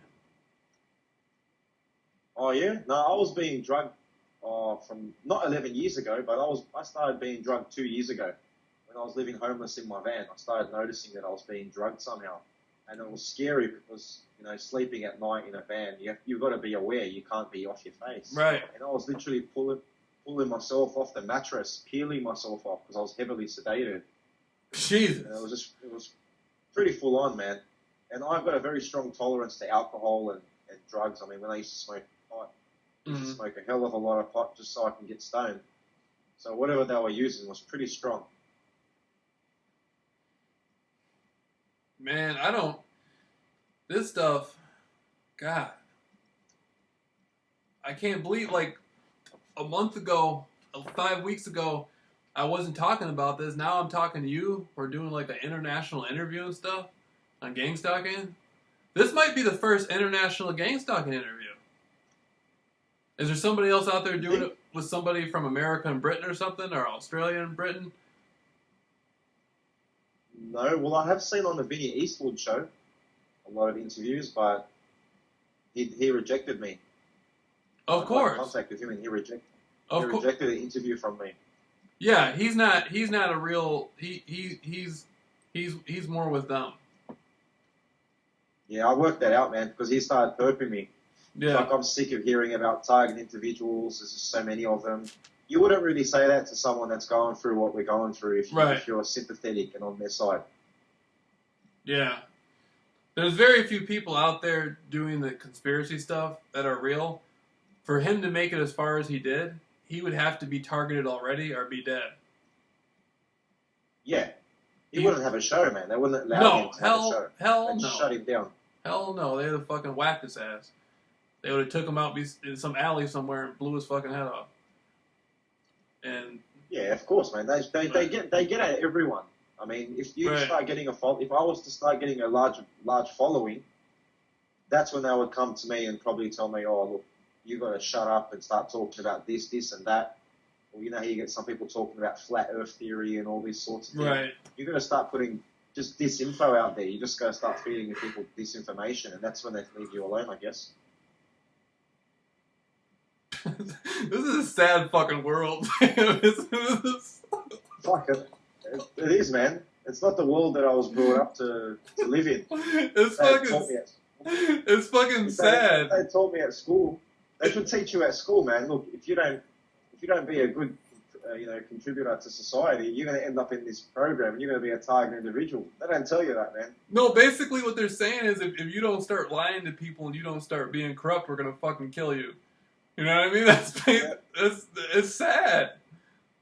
Or we're going to make your life fucking hell. It's all backwards and upside down, eh? I know it. Like we're like all the people who are supposed to be good are really fucking like corrupt bad people who get paid to gang stalk you, and then the people like us who are supposed to be misfits are like the good people that they have to target. It's fucked up. Doesn't make any sense to me. Yeah, man. Well, if you're looking at, like, for an example, in the music industry, all the artists that talk about sex, drugs, and alcohol and money, they got how many contract deals? They're always in the top 10, always in the charts. You get the people that talk about real life shit, like peace and stopping war and social equality. They get shut up straight away. Look at John Lennon, look at Tupac, look at Bob Marley. All these people got killed off because they were advocating good. And you got still fucking in the charts, man. Jay-Z and all these other people just talking about shit, sex and drugs and, you know what I mean? Just to corrupt the society further, degrade it. Just like DMX. As soon as DMX started talking about God, they took everything away from him. The rapper DMX. Yeah, well, he even got put in jail, man. I was watching the fucking interviews. Yeah. DMX is a good guy. I like DMX, man. I like how he talks about Jesus and he's become a pastor. He's a good guy, man. He really is. He's not a fake. He's true. He's sincere. Right. Yeah. We need somebody, man. I wish we had somebody with some celebrity power. Like if we had a celebrity like contact us or something. I mean that we need something like that, man.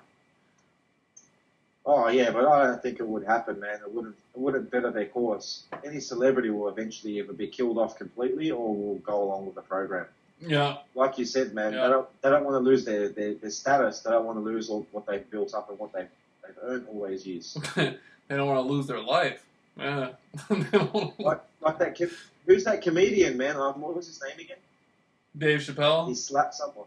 No, the other comedian. Oh, Cat Williams. Yeah, Cat Williams. Yeah. He was bloody in the program, I think. Yeah, me too. I think he was too. The way he walked in there and slapped that guy, I bet you that guy was working for the program. I bet you that guy was working for the program secretly, you know? Yeah, he was just harassing him or something, and just Cat Williams slapped him. Right. Right. I feel like doing that sometimes to the perpetrators, man. I wouldn't get... Yeah, that's the best satisfaction, just to run up to him and... Yeah. Give him a slap across the ear, you know? Slap him. Man, this guy that lives next to me, I don't know his name, I just call him the homie. And they've been using his wife lately. His wife be wearing jeans, man. Her fucking ass will be busting out of the jeans. And yeah. His daughter's hot as fuck too. You're a funny cunt, bro. I'm like, man. And dude, you should see this guy huh? You're just full having a gaze at the perpetrators, just having a perv. You're a funny cunt, bro. Yeah, but he looks like every day he has to do shit. Like he'll be out there like it seems like every day he's mowing his grass. Like you know how like they gotta make it seem like they're doing something. Yeah, that's what my neighbours do, man. Yeah. Fucking, it was raining the other day. It was full raining like a bloody flooding, and then the neighbour comes out when it stops raining and she starts watering the garden. And I'm like, fuck, get in the garden and get enough water. Right. Yeah. And that's what they do. They're stupid, man. They give it away. Yeah. Yeah. And this guy was like mowing his grass all the time, like every day. And it turned into a thing where he was like, he looked so nervous, man. Like I guess he thought I was gonna like say something to him or something. And he looked like he was being gang stalked. You know, one of the perpetrators I've noticed, or two of the perpetrators that live near me, their car door has been kicked in. They've dented their panel in their car. So I think that they do get harassed and sort of forced to be perpetrators. Otherwise, they keep receiving these vandalizing acts towards their property or whatnot. Damn, the program regulated on the perpetrators? Yeah, that's what I think, man. That's pretty fucking intense. That's pretty intense. Yeah, I'm telling you, some of them don't want to do it. That's how some people look. Like the guy I was telling you about, he looks like he don't ever want to do nothing. Like he fucking hates going along with it. He just like, you know, it's just like, fuck, I gotta get up and do this every fucking day. You know what I mean? Well, he's probably thinking, I'll do this so they can leave me alone. Yeah. Yeah, because they're probably like, man, look at how much stuff we gave you, man. We gave you all this fucking stuff and paid you. You better do what we tell you to do. You know what I mean? Or we'll take it all away, and we'll take everything else that you own away from you as well. Hell yeah, and gang stalk you too. We'll take everything and still gang stalk you. And destroy your life till there's nothing left. Right. Man, that would have That's to be... pretty much what the program does, man. You know what would be worse than being targeted? To be somebody who is gang stalking and you don't want to do it, and they're threatening to target you if you try to stop. That's even worse. Yeah, that's like having a gun to your head and they haven't shot you yet. You know, the anticipation of it is probably worse than going through it. Right. Because now they can threaten us with. Because now they know. Say to us, we're going to gangs. You know, they're not going to tell you. We're going to gang stalk you. You turn around and say, fuck you, I'm already being gang stalked. What else can you do? Right, really, yeah. That's how I feel. It's like, what else can they do, you know? I mean, they could... See, one thing I don't talk about, like I said, about the Freemasons or the secret societies and shit, like, I lay cool on that. You know, I just tell people enough information so I can tell them about my story. But I don't ever... Yeah. I learned my lesson, you know?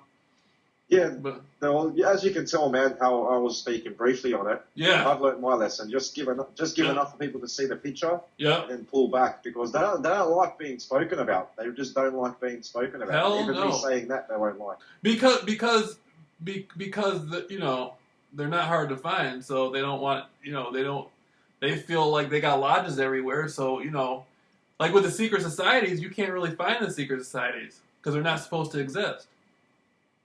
Yeah. But with the lodges, they do exist. They have websites and all that shit, so they really don't want anybody talking about it.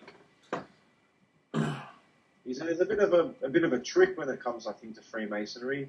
It's not the actual society that's a secret. It's what goes on in the society that's a secret. Right. Because everybody knows Freemasons exist, but they don't know what goes on within the lodges, Right. within their ranks. Yeah. Yeah. And you know, man, it's just it's fucking crazy. It's crazy, isn't it? It is, man. Don't you think it's just like Jesus? Because Just leave me alone. That's all I think. Just leave me alone already. It's too much. It's too invasive. It's too in your face. You need some time to recuperate, but they don't give you that time. you know what though, man, I've gotten a better relationship with the police. Not just in my area, but anywhere I go. Because like last year, I had like bad vibes about the police. I didn't like the police, and through the program, I've learned to just communicate with them. And so it's just a thing now. I'm just like, whatever. You know what I mean? Like we're cool. Like I'll like they're people too, so I'm friendly to them. And it's kind of fun. Yeah, that's what I've learned, man. Yeah, it's kind of funny because sometimes it'll be a situation where it's like we're like kind of laughing about it. Like the police, like they're following me. It's like they know I'm not doing nothing wrong. You know what I mean? But it's just like, it's just kind of like it's a weird relationship. Yeah, I get what you're saying, man, because I've had that as well. They're following me in an unmarked vehicle, and I turned around and I've seen them, and they just started laughing. Yeah, yeah. Because they're supposed. I used to hate cops.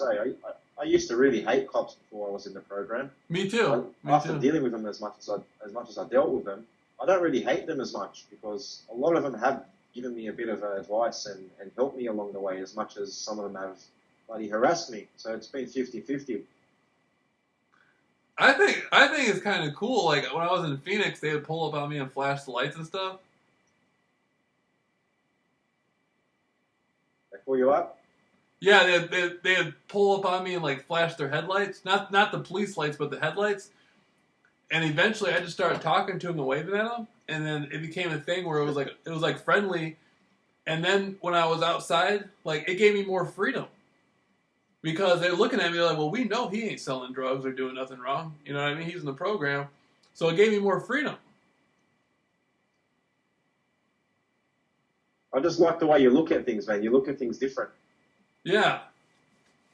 I wish I thought like that. I'm thinking, stop fucking following me. All right, I'm not doing anything wrong, and I know I'm not doing anything wrong. Why are you following me around? Right. There's millions of other people you could waste this fucking surveillance on. Right. I just wonder, I don't have it. It's annoying. It's fucking annoying, and they know it's annoying. I wonder what they would do if I was driving without a driver's license. You think they'd take me to jail? I don't know, man. With me, I don't think they want me going to jail. If I go to jail, I get sort of protected.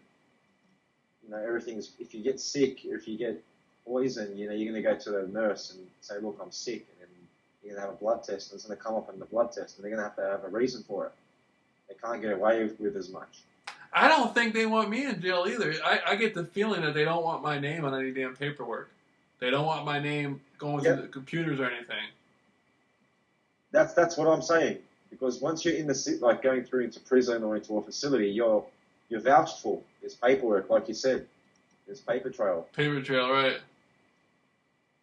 Yeah, this stuff is weird, man. It's like we're not even people anymore. It's like we're in a whole different. It's like the movie The Matrix or something. Like we're out of the Matrix, and they just deal with this completely differently than normal people. It does feel a bit like that as well, man. Yeah. It's like you're the worst bloody terrorist, but you're not a violent terrorist, so they can't deal with you with violence or aggression. You're a different type of terrorist. You're a peaceful terrorist. You're whatever you want to call it. You're a dissident. You're a political dissident. You're going against society. You're going against the law, but you really haven't done anything wrong. You're an activist, a modern day activist. I guess they don't like that. What do you think they would do, like, if I just showed up you know, like at an import, like, you know, at like the FBI headquarters or something, at the CIA headquarters. Do you think? I mean, they would be working the program too, of course. But do you think they would just act like they don't know who I am and try to pretend like everything's normal? Yeah, Really? yeah, because I rang up ASIO, Australian Security Intelligence Office, Uh huh. and I asked them, I go, are you guys watching me? Are you guys surveillancing me? And the lady took my number and my details, and she goes, no, we're not surveillancing you. And she started laughing because she found it comical. Because I'm not really anyone for them to be watching, for them to be wasting all these resources on.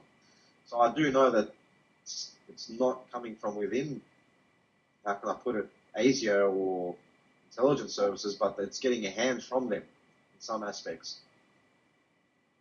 Well, it's non-official. It's coming non-officially from. Yeah, that's the one. Right. Right. Yeah, man. I don't know, man. I just get the feeling like we have some more because you know a regular person can go to a regular person walks around, no one knows who they are. I mean, I can walk into a store right now and they're going to tell the store I'm coming there before I even get there. Yeah, well, that's what's happened with me as well. Yeah. I was to buy a dash cam for my car, and I walked into the shop, and the store clerk just walked straight up to me and handed me the camera that I wanted without even looking on the shelf. Ain't So that they knew what I something? wanted to buy and everything. That's crazy, man. But I guess that's because I looked it up on the internet, and they knew what I was looking up. Excuse me. Yeah. That's amazing, man. It just like the synchronicity is so intense. Well, what gets me questioning a lot, man, is are they using a rule book? Because what you're explaining is pretty much what I've been going through, and what other type individuals explain the same situation. They explain the same experiences. Right. So is there a rule book? Oh, most definitely. Most definitely. I think so. There's something they train their people under to know because you know there's people all over the country going through such similar stuff. Then internationally, you're in Australia, you're going through such similar stuff. So there has to be some sort of like you know something written in stone, almost to speak, like tactics they use. Yeah. I Strange, man. but some people don't have it as intense. Like I was talking to this girl, and she was living in North Carolina, and she was getting gang stalked, and she came up to Michigan, and they stopped gang stalking her. She was in the southern part of the United States. I've noticed that as well, man. Some people go through it, but not as intense. Right. Like with me, I can go to anywhere in the country, and they're still on me. They get even more intense. It seems like when I travel, that's when they get even more intense.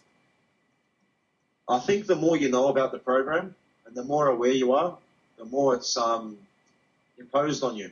Yeah. Yeah. Because they're really intense on me, man. Like they're not breaking in my house or nothing, or doing nothing like that. But if I go somewhere, they're gonna be tweaking. Like you know what I mean? Like, They want to see what you're up to and who you're talking to, I guess. and it's not just the gang stalking thing, man. It's almost a thing where because there's some things I know that they're really paranoid about me conveying to other people, because it's not fantasy stuff. It's stuff I can show people. It's like stuff I can prove, so to speak. You know what I mean? And they really don't Yeah. want. They really don't. It's almost a thing where they don't like people around me that they can't monitor. It's like a clearance thing. Like you know how people high up in the military or people like in the intelligence things, they got to have clearances. They like politicians. They got to have a clearance to know the things they know, right? Yeah. I don't have a It's clearance. like you're in a quarantine. It's like you're quarantined. Right, I don't have a clearance. I can say whatever I want because I don't have any obligation. So they don't like me out there just mingling with people because they don't know what I'm going to tell them. You know? Yeah, it's pretty much like that. I think what's that 12 Monkeys movie? I think with Brad Pitt. You know when he's in the psych ward. Right. He says there's no phones and there's bars on the windows, so we don't spread the insanity. Yeah. Yeah, and then when Because if you speak to people, you can spark awareness. right, right. you can reveal something to them. And so, I think I get monitored heavily by a few of the not just the gang stalking stuff, but a little bit by the secret societies and the Masons. Like, I think they're deeply interested in what I'm going to tell people, what I'm going to be out there saying, what are my intentions. You know what I mean? Like, because that's where I came from. I came from dealing with those. Like, for me, the gangs, like, I was set up to be killed, and I beat that, and for some reason, they just said, well, give them gang stalking then. And so for me, the gang stalking thing is more like probation compared to the death penalty. Like, I slipped to the death penalty. You know what I mean? And so it's like I'm not looking at it so much as like, this is fucking hell. Like, I'm a little bit more grateful because I could be dead, And so I don't know. I just think they have like a little bit more invested interest in me. Well, like I guess, man, all type of individuals are in the program for different levels. I guess they're right. With me, they want to try and kill me. Yeah, I can tell. That's why they poison me and they try and attack me out in the street or lure me out with girls, honey traps. If they can't kill me physically, they'll poison me or they'll force me to a suicide or they'll make it look like I committed suicide. Damn. Why do you think? Okay, what do you think their intentions are with me? Like, why do you think we seem so different? Like, what is it? Because they don't seem to be as ambitious after me as they are after you. Honestly, maybe because you're in America. I think that plays a big factor. Right. That's what I think. Australia, man, target individuals don't survive. I think they can get away with more down there. In Australia? Yeah. It is more intense in Australia, man. I do admit that. Yeah. And I haven't spoken to any target individuals that have survived, unless they just sort of stop making videos. And they're still alive somewhere, but they've gone quiet. That's also a possibility. But you just don't have people speaking about it as much as you do in America. I mean, you guys have community groups and you have marches and stuff in the street, where people are, protesting and stuff. It doesn't happen in Australia. Right. And plus, there's so many different types of people here. There's so many different types of races here, in different groups, and a lot of different. It's so much. You know what I mean? It's so much stuff coming and going. Even with the gang stalking program. You guys are more divided. Right. In America, you guys are more divided up than what we are in Australia. I mean, the police, the intelligence agencies, all the security industry, I mean, everything, they all work together. The hospitals work together. They don't hide information from each other. They just work and support each other. So it's a lot easier for them to destroy a target individual. Yeah. I bet you over in Russia, ooh, boy, that must really be bad over there if you're in the program. Yeah, it would really suck to be in Russia or in a tough country like that, or China. Yeah. They probably just fucking kick in your door and come into your house and look at you every day, then leave. Like over in China. You know what I mean? They probably just like, you fucking wake up to the program kicking down your door and shit. You'll wake up in a facility, man. They're brainwashing you and shit. Yeah. And that's what happens over here. Fuck. I wonder if there's people over in Africa being gang stalked. It's happening in South Africa. What about out in the jungles? You think? I don't think so. I think in all Western civilizations and NATO countries. Right.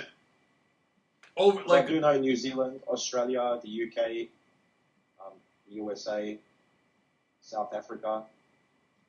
These are the countries that I've known people to be experiencing, this program in, and also in Germany. Right. Because it's not that those people don't need the money, but it's just like over there you can get away with so much. You don't have to gang stalk somebody. You can just put them in jail. You know what I mean? Or you can just kill them. Human rights isn't as good in those countries as it is in America. Right. Right, but some people in America... And I guess in we don't have a Bill of Rights Act. Damn. Yeah, when I found that out, I was like, what? We're a modern country, modern Western country. We don't have a Bill of Rights Act. It's pretty frightening. We don't have any constitutional rights here. Yeah. have privileges. Yeah. It's just hard to believe this stuff's real, man. Like, sometimes I'll just be sitting there like, God damn, this shit's fucking real. You know what I mean? Like, this ain't no fucking joke. At first, I was waking up every morning thinking, was I dreaming? Is it over? Am I really in this situation? You just wake up and think, fuck, I'm waking up to another day of this. And you think, I wish it just goes away. That's the number one thing that you wake up with every morning is like, is it going to stop today? Is there a way out of this? You just wake up to hell. You go to sleep to hell and you wake up to hell. Jesus. How deep do you think the program goes? Like, how intense do the levels get? I really don't know, man. All I know is that they can use all these techniques that they're using on us, all on the one person. They got no limit. I mean, they've hit me with most of the techniques that they've hit other type individuals with. Right. Because they got like a hat of tricks, man, and they don't use all the tricks on one person all the time. Because I've noticed with your situation, you haven't received what I've received, and I've spoken to other type individuals where I haven't got what they've gotten. Right. Right. Do you know what I mean? Yeah. Like, I know some type individuals that have been drugged and they've broken into their house and sexually assaulted them. Damn. No one believes them. They seem to have like the tax. Like they use airplanes against me. They'll have airplanes with the headlights on in broad daylight. I live right next to an airport, so it's easier for them to do that. Yeah. But they'll use airplanes on with the headlights in broad daylight, and they'll use helicopters a lot. And I've had the helicopters. Right. But for me, I've noticed the last couple of weeks that smaller aircrafts have been flying really low over my house. But I don't want to relate that to what I'm going through, so I don't come across as someone that's paranoid. But it is a possibility. Right. Right. I don't know what to think, man. Like, the point I'm at now is just like, I'm setting up courses, man, to try to help people go get through the program, and it's working. Well, they're not going to like it. Oh yeah, I know that, but I don't know what else to do. You're pretty much challenging them. You're like David and Goliath there, man. I know it, man. I know it, but I don't know what else to do. I'm 30 years old, living at my mother's house. I don't really have an income, and so I'm setting up these courses. I'm trying to, make some money off of that, and I'm trying to help people the best I can, man. But it's like it's like whatever God is or whatever has forced me into this position. Yeah, I do get that. Yeah. But you're gonna provoke them, and they might put you in deeper, man. They might put you into a program deeper. I don't doubt it. They don't seem. Because I look at it as you're challenging. You're right. It's like I'm standing up to them or something. Yeah, they're not going to like it, man. But you do what you need to do. It's all about free will. Don't get them to stop you. You know what I mean? I mean, I look at it like, what the hell are they going to do? Stalk me? They're already doing it. I mean, right. I mean, I don't know. I don't know. I wouldn't make any courses, or I'd love to help a lot of people, but I'd probably do it a lot more covertly. Right. Like how you and I are talking now. Mm-hmm. Face to face, one-on-one. If someone wants to approach me online and say, well, we'll do a conference call, then yeah, I'll help them that way. But I won't start making videos and advertising that's what I'm doing, because then they'll just draw a lot more attention to you. Yeah, man, but nobody else is doing it though. Every time somebody goes online and types in gang stalking, it's like I mean, I'm not talking about you, man. You've done a lot to help people. I'm really, like, to be honest with you, you're one of the few people out there who are helping people to the degree that you are. But basically, You actually think that I'm helping people? Yeah, you've been doing it for 11 years, and you're producing information about your experience. I mean, that's teaching people, that's making people feel more comfortable. People know they're not the only one going through it. Hello? I guess, man. Yeah, you there? Yeah. Sorry, man. No. But in this, as far like from what I've seen, there's a lot of people out there who talk about gang stalking, but no one's saying that you can beat it and you can make a better experience out of it. And I just feel like whatever the outcome is, I just feel like I'm producing a platform for somebody else. Maybe somebody else later on in the future will be able to come build on it and add a little bit more. But it's something for people to make a better experience out of it. Yeah. And no one's actually given any solutions. Right. I mean, but this stuff, and I'm not making this stuff up, man. This stuff has helped me. I'm much better now than I was a year ago, like when the gang stalking first started. And so I know if that can happen to me, it can happen to others. Yeah, well, I agree with you, man. I'm in the same situation. Right. I've matured. I've become a better person, a more mature person. But it does play its toll on you, man. It does take things away from you as well. I find it hard. I find it hard to trust people. You know what I think is interesting? I mean, what I think I think they want to see what I can manifest out of this.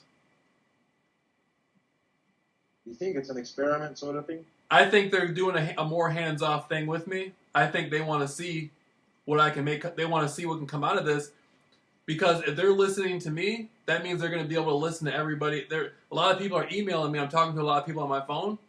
And so now if they listen to my phone, they're going to be able to listen to all these other people and see what everybody's thinking. I think they want to see what I can manifest out of this so they can see what everybody's thinking. It's like it's a two-way thing. Sort of like a platform. It's a two-way thing. Let him do his thing and let him go out there and do what he's talking about.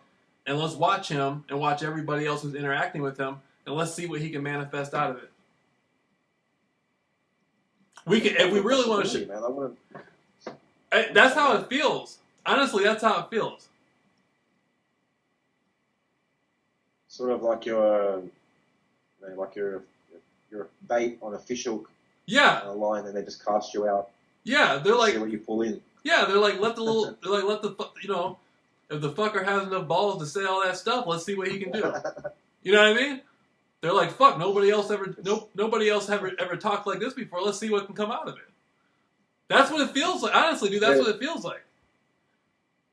Yeah, well, that felt like that with me at first, like they're training on me to see what a target individual can come up with for future reasons. Right. I'm guessing we're not the only people that are going to be going through this.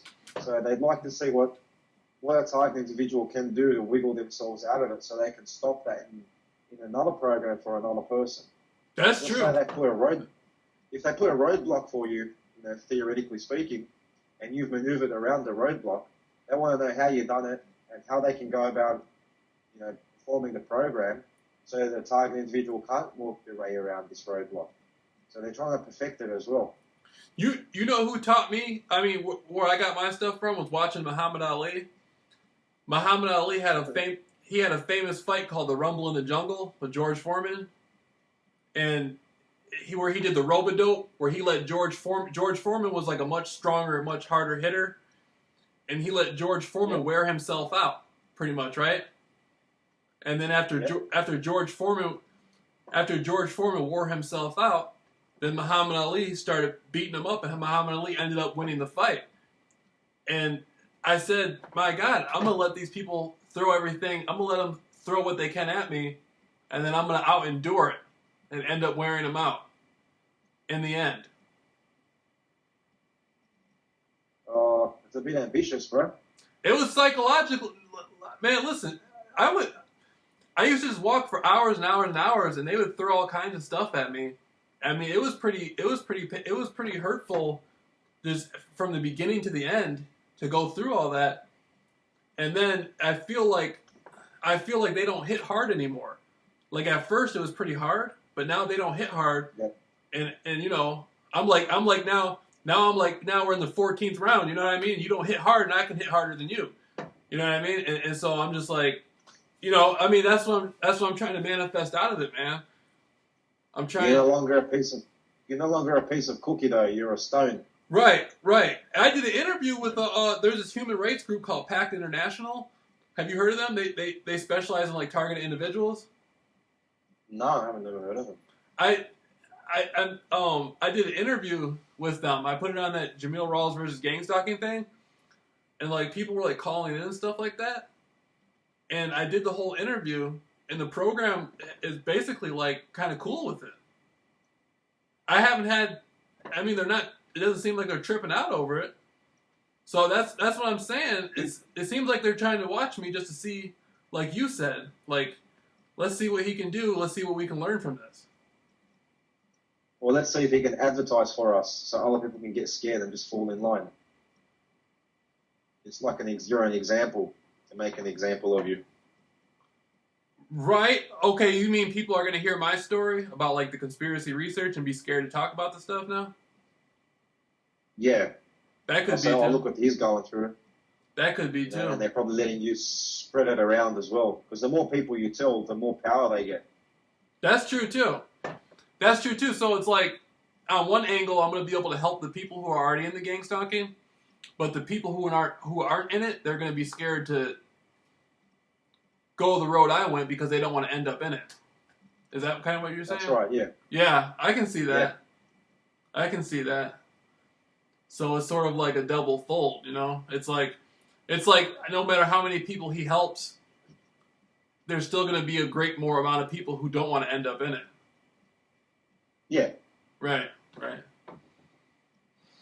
Well, that's how it works, man. Like, if you see a whole group of people, say 200-300 people rioting, and then one person pulls out a gun, like a police officer pulls out a gun on these 300-400 people, they all stop in their tracks. They don't want to get shot, but there's only 18 bullets in that gun. They can't shoot all 300-400 people. Right. So it's sort of like, we're in like a cattle mentality. We just follow the leader. Yeah. What's the time over there, man? What time is it over there with you? Oh, 1:55 a.m. Oh, okay. 4 p.m. Yeah. It's 4 a.m. there? No, 4 p.m. Oh, okay. I say, man, we've been going. Just to let you know, man, my phone battery might cut out soon. Just to let you know, man. Okay, man. I was gonna say, we got a really good one in, man. We've been talking for a couple hours. What I wanted to do was, like edit the video. I was gonna put like your picture and stuff on there, but also, do you want people to have a way to contact you? I mean, I know you got I can put a link for your YouTube channel, and I can put Andy B on there. But did you have any other information that you wanted people to have? You just put my Facebook up, I guess, and my YouTube channel, and they can get in contact that way. Okay, man. And I'm gonna do that. I'm gonna upload the video. I'm gonna start working on it as soon as we let go and have it up as soon as possible. And then it'll just be like they're gonna see me here talking, and I'll have a picture. If you want a specific picture you want me to use, just let me know, man. You can send it to me through Facebook. Yeah, definitely, man. Right. And so, but man, I look forward to seeing like the reaction we get because you're in Australia and I'm here in United States, and so I hope we can just keep this going, man, and keep the ball rolling, and you know what I'm saying? See what we can manifest out of this. Yeah, fingers crossed. I'm really curious to see people's reactions as well, to see how they react to this. Because like you said, you're in the States, I'm in Australia, and we're both experiencing the same thing. So something is definitely happening, and people that are not target individuals and are not perpetrators can see, look, there's something going down in the world that we're not aware of. Definitely. That's because it's easy for me to talk to somebody who's like a state away from me or 2 states away from me, but I'm talking to you and you're in Australia. It's like, what the fuck? Are we both hallucinating or something? Like we both don't need medication. You know what I mean? It's like, yeah. Is everybody around the world just hallucinating and making it up? But all right though, man. But just let me know, man, through Facebook. If you want me to use a specific picture, let me know, and then I'll start working on the video, and then I'll have it up as soon as possible. And of course, I'll post it up to Facebook. I'll put all your links and stuff on there, and I look forward to us doing something. Yeah, man, I look forward to us doing something again, man. Fingers crossed. Yeah, most likely, man. I'll be here. I'll kick through it, and I'm always up for an interview or a chat. Anything to better this cause, man. I'm all for it. Right on, man. Right on. Well, all right, man. Thank you so much, Andy B. I appreciate everything, man, and I'll have it up soon. And I look forward to people contacting you, man, and hearing, more people to contact you and talk to you. Hopefully you get some more some different interviews out of this from different people. Yeah, and thank you for interviewing me, man, and allowing me to have my story heard, because it's also helped me a lot on a psychological level. So I really appreciate it. Well, I appreciate you. It's an honor to be able to interview you, man. So thanks, man. We'll talk soon, man. Yeah, for sure, man. You catch up and have a good night, eh?